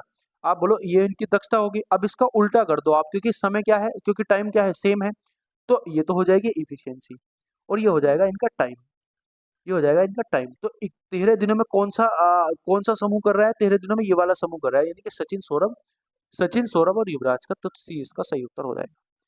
अगर आपको क्वेश्चन समझ में नहीं आया तो आपको एक बार वीडियो को दोबारा से चला के देख लेना है, मतलब सारी वीडियो को नहीं, इस क्वेश्चन को मैंने बहुत आसानी से समझाने की कोशिश की है।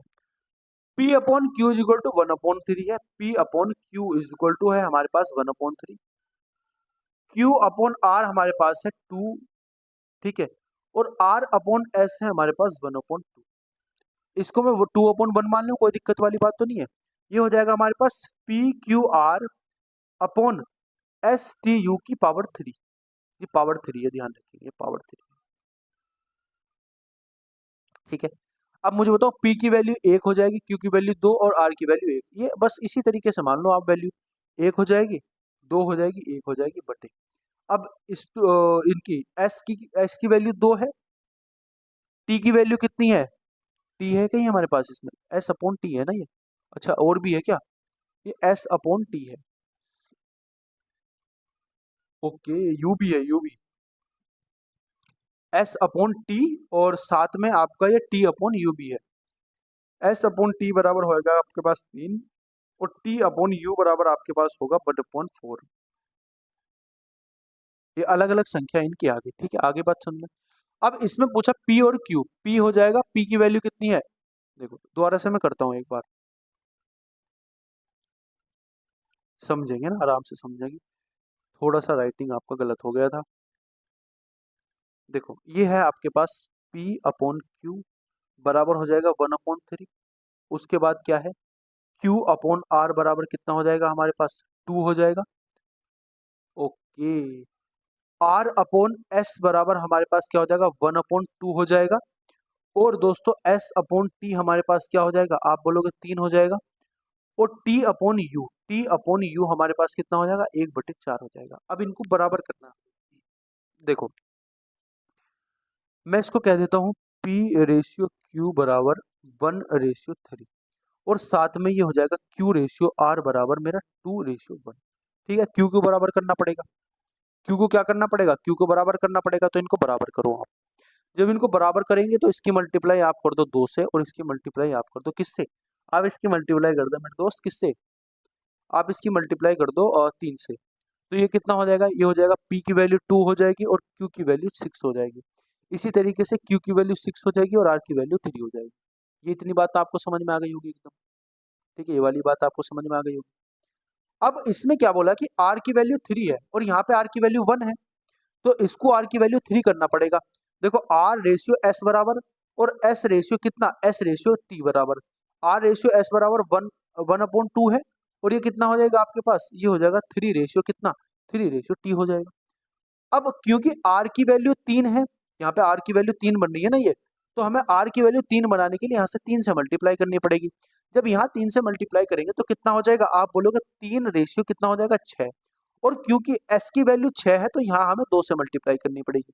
जब 2 से मल्टीप्लाई करेंगे तो ये हो जाएगा 6 कितना, 6 ये कितना हो जाएगा 1 है ना हमारे पास 1, 6 कितना हो जाएगा 2। अब आपके पास R की वैल्यू 3 आ गई, S की वैल्यू 6 आ गई। अब आपके पास T की वैल्यू 2 आ गई। आप मुझे बताओ T/U बराबर कितना है, आप बोलोगे 1/4 है। तो T की वैल्यू 2 करनी पड़ेगी तो इसकी मल्टीप्लाई 2 से करनी पड़ेगी, यानी कि ये 2 हो जाएगा और ये हो जाएगा आपके पास 8। तो इनकी अब अलग अलग वैल्यू आ जाएगी सबकी। P बराबर कितना हो जाएगा, आप बोलोगे भैया 2। Q बराबर कितना हो जाएगा, आप बोलोगे भैया कितना, Q बराबर 6। R बराबर कितना हो जाएगा, आप बोलोगे भैया 3। S बराबर कितना हो जाएगा, आप बोलोगे भैया 6। हाँ 6। और कितना, S हो गया। T बराबर कितना हो जाएगा, आप बोलोगे भैया 2 और U बराबर हो जाएगा आपका 8।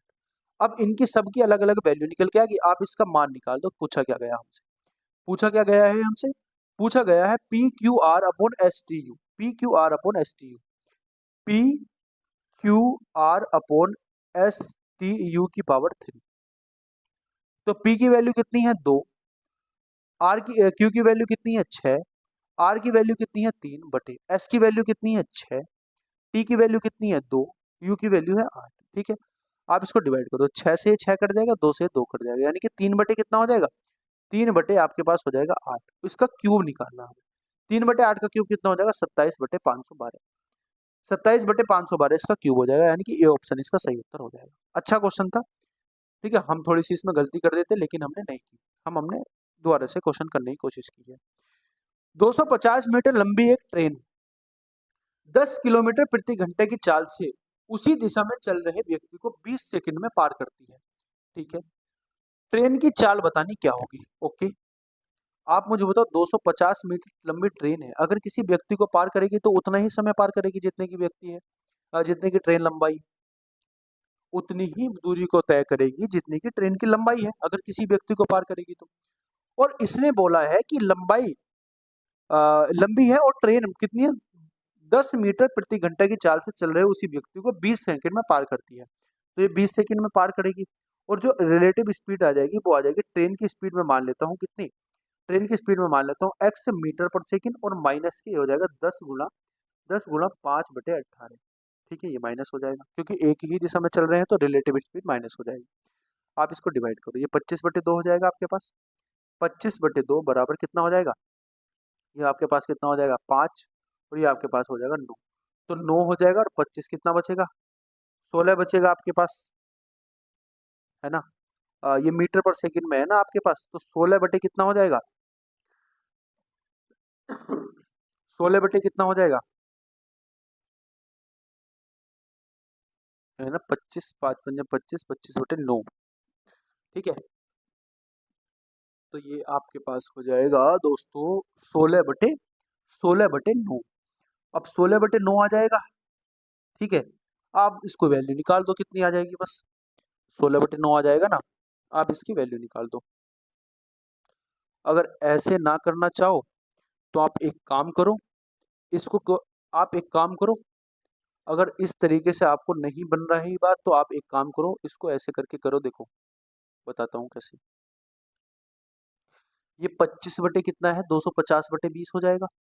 अब ये मीटर पर सेकंड में आ गया, ये देखो दूरी आ गई, ये हो गया इसका टाइम। अब इस मीटर पर सेकंड को आप एक काम करो, 18/5 से मल्टीप्लाई कर दो, ये कितना आ जाएगा, ये किलोमीटर प्रति घंटा में आ जाएगा। अब किलोमीटर प्रति घंटा में x-10 कर दो, बस इसको सोल्व कर लो आप। ये 5 से कट जाएगा कितने बार, 5 बार, और ये कट जाएगा 0 से 0, और ये 2 से कट जाएगा आपका 9 बार, 9 पंजे 45 आ जाएगा। तो 45 बराबर x-10, तो कितना आ जाएगा, x की वैल्यू आ जाएगी 55। ठीक है, अलग अलग तरीके से कर सकते हैं हम क्वेश्चन को। मैंने आपको इजी से इजी मेथड बताना है, वो मेथड थोड़ा सा अलग लग रहा था आपको, हालांकि उससे हो जाता क्वेश्चन, लेकिन कैलकुलेशन थोड़ी सी अलग हो जाती। 24वां क्वेश्चन है, बेला ने डॉलर $1450 की एक पेंटिंग 10% लाभ पर क्या है, टेडी को बेची। टेडी ने 10% हानि पर उसे बेनी को बेच दिया। अगर बेनी उसी मूल्य पर उसी पेंटिंग बेला से खरीदती है, तो मूल्य पर होने वाली टेडी को लाभ बताना कितना होगा। आसान प्रश्न है, आसान प्रश्न है। देखो 1450 रुपए में उसने किसको बेचा, उसने बेचा किसको, टेडा को बेचा, टेडा को। तो 1450 में बेचा, यानी कि इसको 10% का लाभ हुआ, तो 110/100 में बेचा होगा। तो कितना, 11 पंजे 55 का 5 हो जाएगा, 11 चौक 44 और 5, 44 और 5 हो जाएगा आपके पास 49, और 11 पंजे 11 का 11 और 4 हो जाएगा 15। इतने डॉलर में उसको बेच दिया। आगे इतनी बात समझ में कि नहीं आगे बोलो। अब मुझे एक बात बताओ, आप इतनी बात समझ में आ गई आपको। अब उसने 10% की हानि में बेचा, तो उसने 10% की हानि पे बेचा, यानी कि 90/100 पे बेचा होगा। आगे जो उसने बेचा, टेडा ने जिसको बेना को बेचा, इसने तो बेचा, सॉरी ये तो है बेला, और बेला ने ये बेचा टेडा को, टेडी को, और टेडी ने इसको बेचा किसको, टेडी ने इसको बेचा दोस्तों, किसको बेचा, आप बोलोगे ये हो जाएगा आपके पास कितना, ये आपके पास हो जाएगा 43, ये हो जाएगा, ये इसको बेचा बेना को। अब इसने बात करी है कि बेना ने उसी पेंटिंग को आपको बोलो कितने रुपए में बेचा। आप मुझे बताओ इस पेंटिंग को कितने रुपए में बेचा होगा। इस पेंटिंग को बेचा उस पेंटिंग को इतने ही रुपए में जितने मूल्य की पेंटिंग थी। देखो इसने बोला ना, बेना ने उसी मूल्य पर पेंटिंग को बेला को बेच दिया, बेला से खरीदा, उतने ही मूल्य पर बेला से खरीदा। तो आप मुझे बताओ कितने रुपए का वो होगा। आप बोलोगे कि भैया इतने रुपए की बेची और इतने रुपए का खरीदा, तो कितने का फायदा हुआ। आप बोलोगे भैया ये जो होगा ना आपके पास, ये बचेगा आपके पास कितना, बोलो कितना बचेगा। ये बच जाएगा आपके पास 14.5 अपॉन कितना हो जाएगा, अपॉन हो जाएगा टोटल वैल्यू कितनी है, ये है मल्टीप्लाई 100 हो जाएगी। तो कितने परसेंट का आ जाएगा आंसर, आंसर आएगा आपका 1%, 1% की हानि। समझ में आई बात की नहीं आई। क्वेश्चन में देखा है कि बेला ने इतने रुपए के मूल्य से पेंटिंग को 10% लाभ पे टेडा को बेचा, टेडा ने 10% की हानि पर बेनी को बेच दिया। अगर बेनी अपनी उसी मूल्य पर पेंटिंग को खरीदती है, उसी मूल्य पर, कितने मूल्य पर खरीदती है भाई, इतने रुपए का बेचा उसने, बेनी को बेच दिया। अगर वो कितने रुपए में, जितने मूल्य पर थी, जितने मूल्य पर बेला से खरीदती है, वही पेंटिंग बेला से खरीदती है उतने मूल्य पर, तो कितने प्रतिशत की हानि होगी उसको, भाई इतने रुपए की थी और इतने रुपए में खरीद दी, तो कितने की हानि होगी, इतनी होगी, अपॉन में इसके 1450 हो जाएगा, 1% की हानि हो जाएगी। अच्छे अच्छे क्वेश्चन है, आपको समझ में आ गया होगा, मैंने ध्यान से आपको समझाया है। अगले प्रश्न की मैं बात करता हूँ। क्वेश्चन नंबर हमारे पास कौन सा है दोस्तों, क्वेश्चन नंबर हमारे पास है 25, 25 है ना, हाँ 25। 500 को दो भागों में इस प्रकार विभाजित किया गया ताकि एक भाग का 1/3 दूसरे भाग का 72 कम है, एक भाग का 1/3 दूसरे भाग के 72 कम हो जाएगा।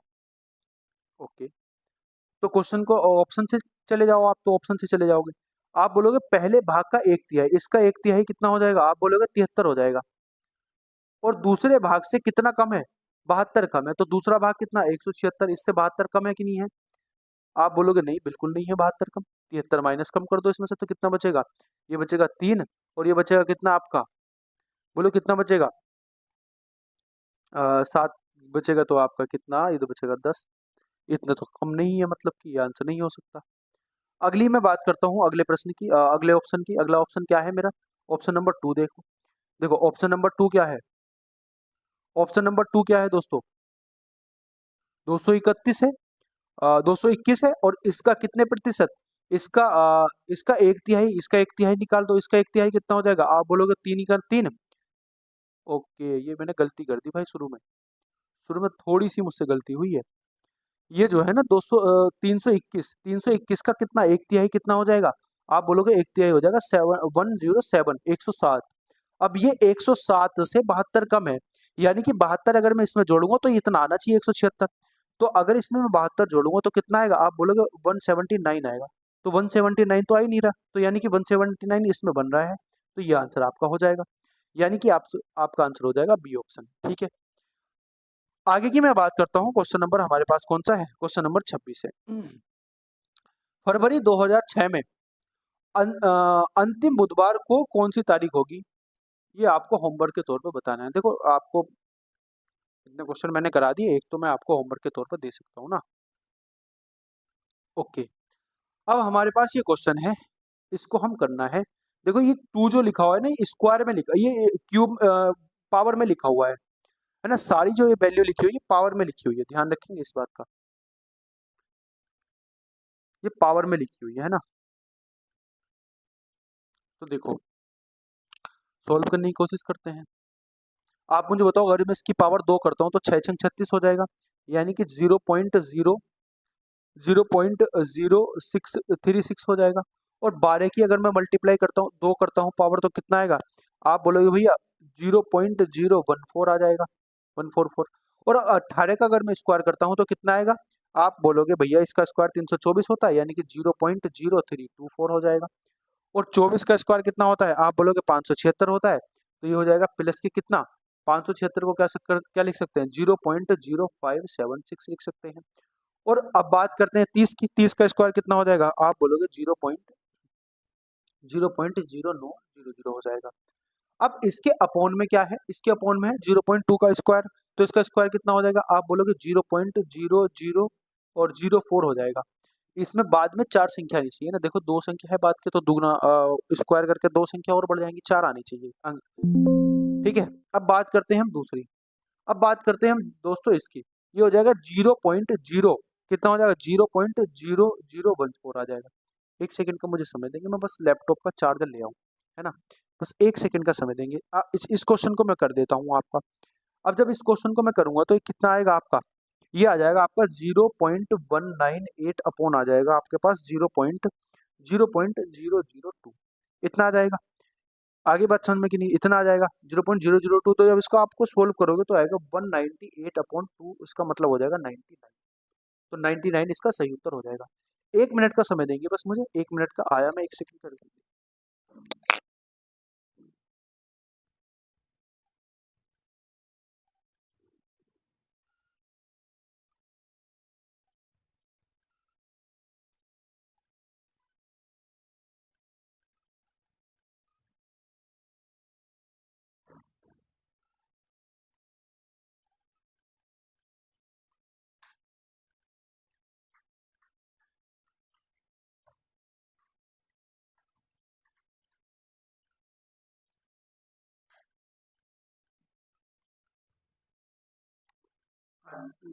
क्वेश्चन आपको समझ में आ गया?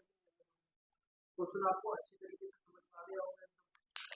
आपको एकदम अच्छे तरीके से क्वेश्चन समझ में आ गया। अब आगे की मैं बात करता हूँ। क्वेश्चन नंबर हमारे पास 28। क्वेश्चन नंबर 28 की हम बात करते हैं दोस्तों।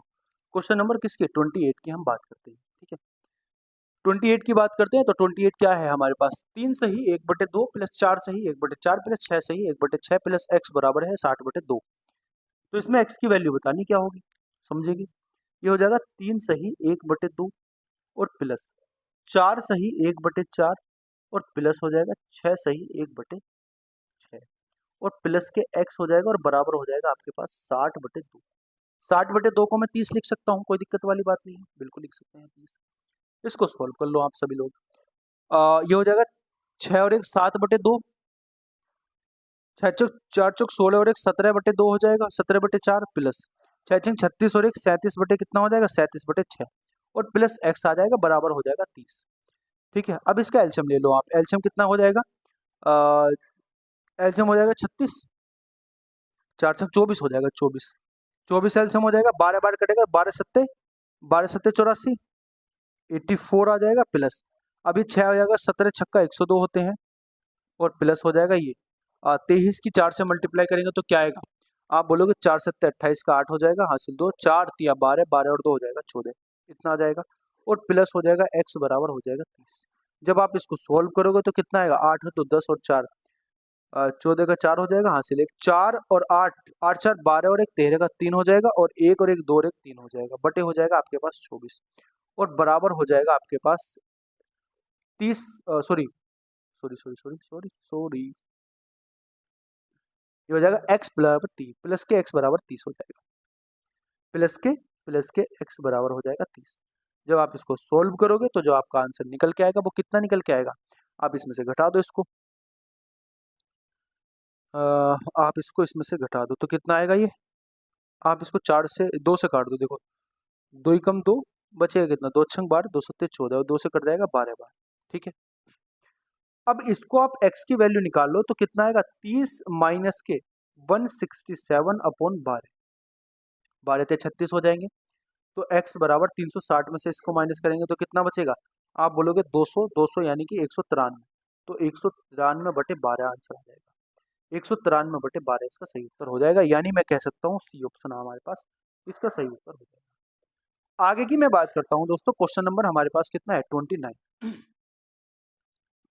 29 नंबर क्वेश्चन हमारे पास है, इसकी हम बात करते हैं। देखो 0.0579 मल्टीप्लाई 2.43 अपॉन हो जाएगा आपका 0.007 गुणा 17.3 गुणा 0.8।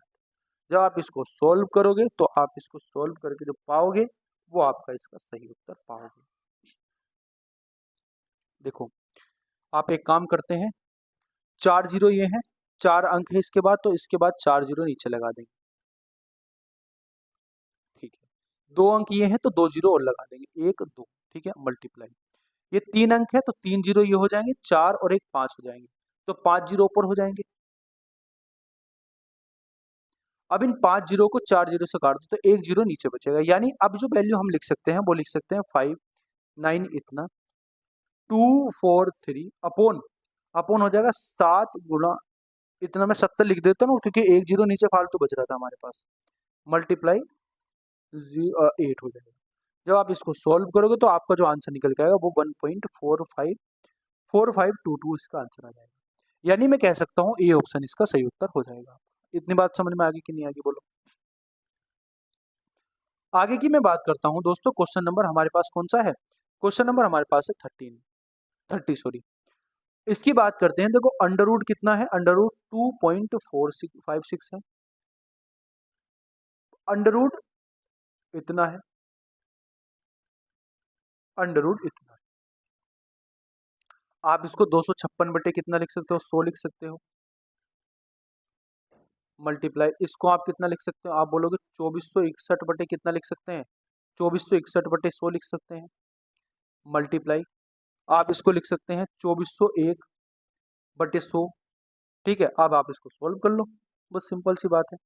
ये किसका स्क्वायर हो जाएगा, बोलो ये किसका स्क्वायर हो जाएगा, ये बोलोगे हाँ भैया ये स्क्वायर हो जाएगा आपका किसका,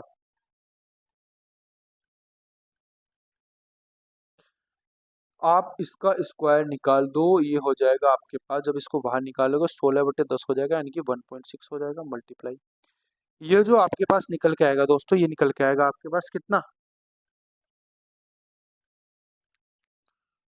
जब आप इसका स्क्वायर निकालोगे तो लगभग लगभग वैल्यू बनेगी आपकी 94.9608 और इसकी जो वैल्यू आपकी बनेगी निकल के आएगा, ये हो जाएगा 449 का स्क्वायर 49 ये हो जाएगा, ठीक है।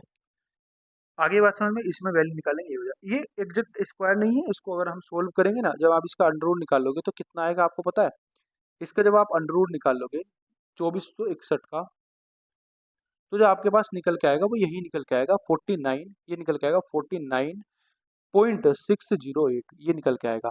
अब क्योंकि नीचे 10 और बचेगा तो पॉइंट इधर आ जाएगा, तो ये समझ में आ गई आपके पास। अब आप इसको सोल्व कर लो, बस मल्टीप्लाई कर दो इसकी आप, जब आप इसकी मल्टीप्लाई करोगे दोस्तों, तो जो आपका आंसर निकल के आएगा वही आपका सही उत्तर हो जाएगा। जब आप इसकी मल्टीप्लाई करोगे, देखो लगभग लगभग कितने के आसपास आएगा। आप बोलोगे 4 चौक 16, ठीक है, ये 5 मान लेते हैं और ये भी 5 मान लेते हैं, 5 पंजे 25 हो जाएगा। देखो एक चीज समझो, आपको अच्छे तरीके से मैं बता दूं, ये भी लगभग 5 है, ये भी लगभग 5 है, तो 5 पंजे 25, तो 25 से ऊपर ही होगा आंसर। तो ये तो हो नहीं सकता, ये भी नहीं हो सकता, ये भी नहीं हो सकता, तो आंसर क्या हो जाएगा? ए ऑप्शन, सीधी सी बात है, 38.892 आंसर हो जाएगा इसका। ठीक है, आगे की मैं बात करता हूं दोस्तों। अगला क्वेश्चन मेरे पास 31 क्या है। 31 क्वेश्चन क्या कह रहा है, एक डिब्बे में 100 पेज है, जिसमें से 10 दोषपूर्ण है। इनमें से 3 पेज यदा संभव उठा लिए जाते हैं। तीनों पेजों के दोष रहित, यानी कि दोष रहित, यानी कि दोष नहीं होना चाहिए इसमें, उसकी प्रायिकता क्या होगी? आसान प्रश्न है, ये भी आपको प्रायिकता समझनी है। देखो आप मुझे बताओ, टोटल प्रश्न, टोटल हमारे पास वो कितने हैं, टोटल पेज कितने हैं? आप बोलोगे भैया 100 पेज है, 100 में से 3 लेने हैं, तो जो टोटल आउटकम हो जाएंगे वो 100C3 हो जाएगा। ये टोटल आउटकम हो गया। ठीक है, अब इसमें फेवरेबल आउटकम कितने हो जाएंगे?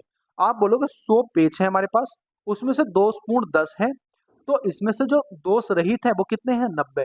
और इन 90 में से कितने निकले? 90 में से 3 लेने हैं, तो जो फेवरेबल आउटकम हो जाएंगे 90C3 हो जाएगा अपॉन, ये हो जाएगा 100C3। बस इसका आंसर निकाल दो आप। जब आप इसको सोल्व करोगे तो कितना आएगा? ये आएगा आपके पास 9 गुणा 90 गुणा 89 गुणा 88 अपॉन कितना हो जाएगा? फैक्टोरियल 3, यानी कि 3 गुणा 2 गुणा, और बटे कितना हो जाएगा? ये हो जाएगा आपके पास 100 गुणा 99 गुणा 98 अपॉन हो जाएगा आपके पास 3 गुणा 2 गुणा, ये कट जाएगा आपका। जब आप इसको सोल्व करोगे तो जो इसका आंसर निकल के आएगा आपके पास, जो निकल के आएगा वो निकल के आएगा आपके पास 0.7265 निकल के आएगा। और आपको परसेंटेज में चेंज करना है तो उसकी मल्टीप्लाई 100 से कर देंगे, ना 72.65% आ जाएगा। तो आंसर कितना है? आंसर है आपके पास ये ऑप्शन। जब आप इसको सोल्व करोगे यही आएगा। ये मैंने आपको सोल्व करना बताया था, एनसीआर आपको सोल्व करना बताया था मैंने, कि अगर फैक्टोरियल एनसीआर है तो एन माइनस कितना हो जाएगा? ये हो जाएगा एन माइनस आर फैक्टोरियल। ठीक है, इतनी बात समझ में आ गई कि नहीं आ गई? सॉरी सॉरी सॉरी सॉरी, ये एन फैक्टोरियल हो जाएगा, एन फैक्टोरियल, ये हो जाएगा आपके पास n factorial upon n minus r factorial और इनटू में आर फैक्टोरियल, ये इसका फॉर्मूला होता है। ठीक है, ये आपको समझ में आना चाहिए। आगे की मैं बात करता हूं दोस्तों, क्वेश्चन नंबर हमारे पास है 32 क्वेश्चन हमें क्या कहना चाह रहा है इसकी बात करते हैं। एक बुलेट ट्रेन एक प्लेटफॉर्म और प्लेटफॉर्म पर खड़े एक व्यक्ति को क्रम से 55 सेकंड और 30 सेकंड में पार करती है। यदि बुलेट ट्रेन की चाल 198 किलोमीटर प्रति घंटा है तो उसका प्लेटफॉर्म की लंबाई बतानी क्या होगी? मैं मान लेता हूं, अगर इसकी चाल 198 किलोमीटर प्रति घंटा है तो मैं मान लेता हूं दोस्तों, इसकी जो चाल हो जाएगी वो कितनी हो जाएगी? 18 यानी कि 55 मीटर पर सेकंड हो जाएगी। 55 मीटर पर सेकंड इसकी चाल हो जाएगी। अब मुझे एक बात बताओ आप, ये एक प्लेटफॉर्म पे खड़े व्यक्ति को 30 सेकंड में पार करता है। अगर 30 सेकंड में पार करता है यानी कि अपनी ही चाल को पार, अपनी ही दूरी को पार कर रहा होगा, कितने? 30 सेकंड में, और चाल कितनी है आपकी? 55। आप इसको मल्टीप्लाई कर दो, एक्स की वैल्यू कितनी आ जाएगी? 5। ये आ जाएगी आपके पास इतनी 1650 आपकी ट्रेन की लंबाई हो जाएगी। अब ट्रेन की लंबाई होगी कुछ, और प्लस एक्स यानी कि प्लेटफॉर्म की लंबाई होगी, और कितने समय में? आप बोलोगे भैया कितनी चाल से? 55 की चाल से, और बराबर कितने समय में? 55 सेकंड में पार करिए। तो यहाँ से जब एक्स की वैल्यू निकालोगे, इसका स्क्वायर करोगे 55 का स्क्वायर कितना होता है बताओ? 55 का स्क्वायर कितना होता है? 5 पंजे 25, और 25 दूनी 50 हो जाएगा, और 5 पंजे 25 हो जाएगा, 5 पंजे 25 हो जाएगा, यानी हम कह सकते हैं 5203 हो जाएगा, 33025 हो जाएगा। अब इसमें से क्या माइनस करना है? इसमें से माइनस करना है हमारा 1650 इसमें से माइनस करना है। ये हो जाएगा आपके पास 1650 प्लस एक्स, ये आपके पास कितना हो जाएगा? ये हो जाएगा आपके पास कितना? 1650 प्लस के एक्स बराबर इतना। तो एक्स की वैल्यू कितनी आ जाएगी? आप बोलोगे एक्स की वैल्यू आ जाएगी 1375। अब 1375 हो जाएगी, 1375 का मतलब हो जाएगा 1.35 किलोमीटर, 1.375 किलोमीटर। आगे की मैं बात करता हूं, अगला प्रश्न हमारे पास क्या है? 32। 27 को 2 भाग में इस प्रकार से विभाजित किया जाएगा। पहले भाग का 5 गुना, दूसरे भाग का 11 गुना को दोनों मिलाकर 195 के बराबर है। ठीक है, आप ऑप्शन से जाओ। 27 को डिवाइड करना, पहले भाग का 5 गुना, पहले भाग का 5 गुना 5 से 15 हो जाएगा, ऑप्शन पहले की बात कर रहे हैं। दूसरे भाग का कितना 11 गुना, तो 11 दूनी 22 हो जाएगा। आप बताओ, आप बताओ ये 195 के बराबर आ रहा है, नहीं आ रहा। अगले क्वेश्चन पे जाओ, ये कितना हो जाएगा, इसका 5 गुना यानी कि 85 हो जाएगा, प्लस इसका 11 गुना 110 हो जाएगा। ये पूरा पूरा 195 के आसपास है, 195 के बराबर है, यानी कि 100, ये उत्तर आपका हो जाएगा। आगे की मैं बात करता हूँ, क्वेश्चन नंबर आपके पास 34 है। टीना ने 30,000 रुपए के मूल्य का एक मोबाइल खरीदा। अगर वह 20% की हानि पर तन्या को बेच देती है तो तन्या के लिए उसका क्रय मूल्य कितना हो जाएगा। सिंपल सी बात है भाई, 20% की हानि पे बेच रही है, यानी कि 80% पे बेचेगी, तो 8 दूनी 24 कितना आंसर आ जाएगा। आप बोलोगे भैया 2400 आंसर आ जाएगा। ठीक है, 2400 इसका सही उत्तर हो जाएगा, 24,000 सॉरी। आगे की मैं बात करता हूँ, क्वेश्चन नंबर मेरे पास है 36। एक टी शर्ट 750 रुपए में बेची जाती है। राठी 25% का लाभ कमाता है। अगर विक्रय मूल्य 4% से कम हो जाता है तो लाभ प्रतिशत कितना होगा। देखो, इतने रुपए में बेची जा रही है और 750 रुपए में बेची जा रही है, और कितने रुपए में बेची जा रही है, 125% पे बेची जा रही है। मल्टीप्लाई 100% की हम वैल्यू निकालेंगे, 25 पंजे 125, 25 से 75 हो जाएगा, और 5 से कट जाएगा कितने बार, 6 बार, यानी कि 600 आ जाएगा क्रय मूल्य। 600 क्रय मूल्य हो गया। आगे बात समझ में, अब 600 क्रय मूल्य हो गया, उसके 4 विक्रय मूल्य 4% कम पर बेचा जाएगा। अगर 4% कम पर बेचा जाएगा, यानी कि 4%, यानी कि 96/100 पे बेचा जाएगा। 25 से काट दें, 25 से 75 हो जाएगा, और 25 चौका 100 हो जाएगा। 4 से काटेंगे कितने बार कटेगा, 16 चौका 24 चौक 96 हो जाएगा, और 24 से कितने होते हैं, 24 से कितने होते हैं बोलो, 24 से 72, 720 रुपए में बिक रहा है। तो 720 रुपए में अब बिक रही है ये वैल्यू। तो मुझे बताओ कितने का फायदा हुआ। आप बोलोगे भैया 120 का। किस पे फायदा हुआ, 600 पे मल्टीप्लाई 100%, तो कितना आ जाएगा आंसर, आंसर आ जाएगा 20%। आंसर आ जाएगा आपका 20% का फायदा। ठीक है, 20% आ जाएगा। आगे की मैं बात करता हूँ, क्वेश्चन नंबर 37 की बात करते हैं। अगर हमारे पास दिया हुआ है कि y बराबर हमारे पास 3 प्लस के 2√2 है, तो इसमें बताना है 2√, बाई स्क्वायर माइनस के 1/y² बराबर कितना होगा, ये हमें बताना है। आप बोलोगे कि भैया, आप बोलोगे, आप एक बात मुझे बताओ यहाँ से, अगर मैं इसका स्क्वायर निकालता हूँ, अगर मैं इसका स्क्वायर निकालता हूँ तो कितना आएगा। आप बोलोगे y² बराबर आ जाएगा 3 का स्क्वायर तो 9 हो जाएगा, प्लस इसका स्क्वायर 8 हो जाएगा, और प्लस कितना आ जाएगा, इसका दुगुना, 3 दूनी 6 दूनी 12, 12√2 आ जाएगा। ठीक है, इसको ऐड कर दो, कितना हो जाएगा ये आपका 17 प्लस के 12√2 हो जाएगा, 12√2। अब इसका 1/y² कितना हो जाएगा, इसका उल्टा हो जाएगा, इसका उल्टा हो जाएगा, क्या मतलब हो जाएगा 17 प्लस 17 माइनस कितना हो जाएगा, 17 माइनस 12√2 हो जाएगा। ठीक है, अब इसको माइनस कर दो दोनों को। जब इसको आप माइनस करोगे तो कितना आएगा, आप इसको अगर माइनस करोगे दोस्तों तो अंडर रूट में हो जाएगा आपका 2, ये हो जाएगा। अब इसको माइनस करोगे तो कितना आ जाएगा, 17 प्लस के 12√2, और माइनस माइनस 17 और प्लस के 12√2। आप इसको सोल्व करो, 17 से 17 कट जाएगा, ये हो जाएगा 2√2 इंटू, ये हो जाएगा 2 इंटू 12√2, 2 इंटू 12 इंटू 2 हो जाएगा। इसकी मल्टीप्लाई करेंगे तो 12 चौक 48, इसका सही उत्तर हो जाएगा 12 चौक 48, क्योंकि 2 यहाँ से आ जाएगा अंडर रूट से अंडर रूट मल्टीप्लाई करके, और 2 ये है, 2 दूनी 4, 4 12 चौक 48 हो जाएगा। आगे इतनी बात समझ में कि नहीं, आगे बोलो। अब ये है आपके पास a² प्लस के b² बराबर 100, और इसमें दे रखा a इंटू बी बराबर कितना दे रखा, 48। आप a और b की वैल्यू निकाल के 100 हो जाएगा। आप बोलो कि a और b है, सॉरी a इंटू बी, आप बताओगे कि a प्लस के b अपॉन a माइनस के b बराबर क्या हो जाएगा। सोल्व कर लो, क्वेश्चन आसान है। आप क्या काम करोगे, यहाँ से a प्लस बी की वैल्यू निकालोगे, क्या आ जाएगी, a प्लस बी की वैल्यू आ जाएगी 100, a प्लस बी का स्क्वायर 100 माइनस की कितना हो जाएगा, 48 दूनी कितना होता है बोलो, 48 दूनी कितना होता है, 48 दूनी 8 दूनी 16 होता है, यानी कि 96 हो जाएगा, 96। ठीक है, अब इसका स्क्वायर यानी कि a प्लस बी बराबर कितना हो जाएगा, ये प्लस हो जाएगा दोस्तों, प्लस 196, तो 196 आ जाएगा। 196 का अंडर रूट कितना होता है, 14, यानी कि a प्लस बी की वैल्यू आ जाएगी 14। और इसी तरीके से a माइनस बी की वैल्यू कितनी आ जाएगी, ये इसमें से घट जाएगा तो 4 बचेगा, a माइनस बी का होल स्क्वायर बराबर कितना हो जाएगा, 4, यानी कि मैं कह सकता हूँ a माइनस बी बराबर कितना आ जाएगा, 7 आ जाएगा। अब इसकी वैल्यू निकाल दो आप। जब इसकी वैल्यू निकाल लोगे तो कैसे निकलेगी, आप बोलोगे 14/7, 14/2, तो कितना आ जाएगा 7, इसका आंसर आ जाएगा।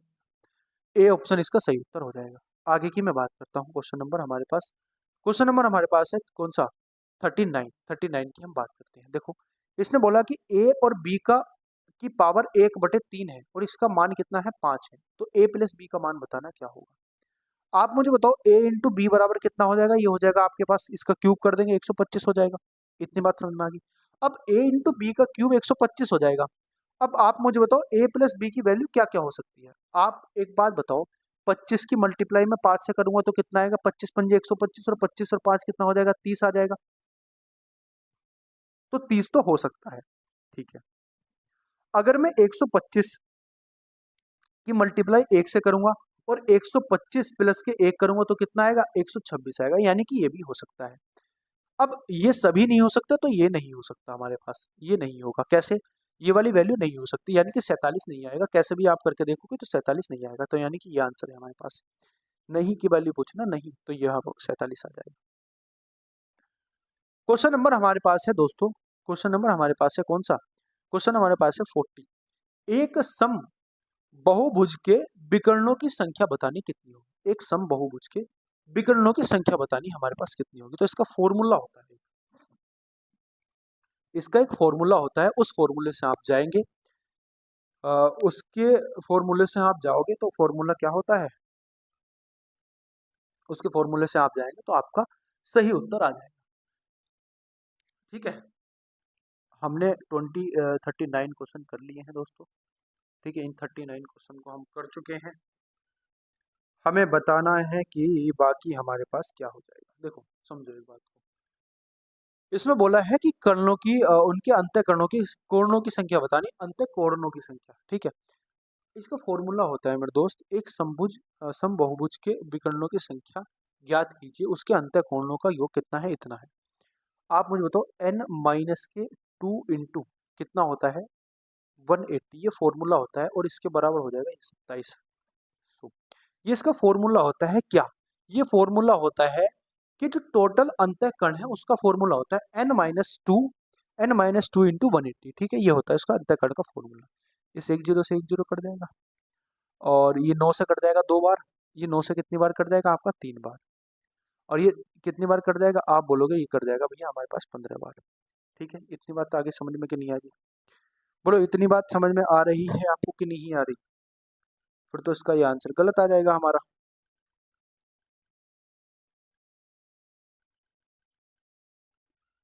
नहीं, सही सही आएगा। तो n की वैल्यू क्या हो जाएगी आपके पास, n की वैल्यू 17 आ जाएगी, विकर्णों की संख्या 17 आ जाएगी, n की वैल्यू 17 आ जाएगी सॉरी। अब हमें क्या निकालना है, हमें निकालना है विकर्णों की संख्या। भाई विकर्णों की संख्या निकालने के लिए इसका फॉर्मूला होता है विकर्णों का n इंटू n-3 अपॉन 2। तो 17 गुणा 17 में से 3 जाएंगे 14, 14/2, 14 से काटेंगे 7 बार, 17 सत्ते 100, 17 सत्ते कितने होते हैं, 17 सत्ते 7 सत्ते 49, 119 होते हैं, यानी कि 119 इसका सही उत्तर हो जाएगा। आगे बात समझ में, दो फॉर्मूले मैंने इसमें बताए कि अंतःकोणों का फॉर्मूला, इसमें आप निकालोगे कि भुजा कितनी है, इसमें आप निकालोगे भुजा, ये भुजा का फॉर्मूला होता है भुजा। भुजा n बराबर होता है आपके पास n-2 इंटू 180 और बराबर अंतःकोणों का बराबर हो जाएगा। ठीक है, तो ये दो फॉर्मूले हैं आपको याद रखने हैं। इससे तो हम निकालेंगे भुजा कितनी है, ये तो हो जाएंगी आपके पास भुजाएं, और ये हो जाएंगे दोस्तों आपके पास कितने विकर्ण, विकर्ण बराबर ये हो। ठीक है, इतनी बात समझ में आ गई। तो हमारे ये पूरे आपके 40 क्वेश्चन कंप्लीट हो चुके हैं। अच्छा और भी है क्या क्वेश्चन, और भी है क्या, ओके, मतलब एक क्वेश्चन और है, तो चलो ये होमवर्क के तौर पे आपको दे देता हूँ, कोई दिक्कत वाली बात नहीं है, ये होमवर्क के तौर पे आपको दे देता हूँ। आपको ये वाला क्वेश्चन करके बताना है। ठीक है, तो उम्मीद करूंगा क्लास आपको समझ में आई होगी दोस्तों। क्लास थोड़ी सी लेंदी हो सकती है क्योंकि समझाना पड़ता है बीच में, और क्लास आपको समझ में आई होगी। मजा आया कि नहीं आया आपको कमेंट सेक्शन में बताना है। और आपको जो टेलीग्राम चैनल है मैथ्स 247, इससे आपको ऐड हो जाना है, यहाँ पे आपको सारी की सारी PDF मिल जाएगी। ठीक है, तो मिलते हैं अपने नेक्स्ट वीडियो में, तब तक के लिए जय हिंद। वीडियो को लाइक कर देना, वीडियो को शेयर कर देना, और हो सके अगर नए आए हो तो चैनल को सब्सक्राइब कर लेना। धन्यवाद।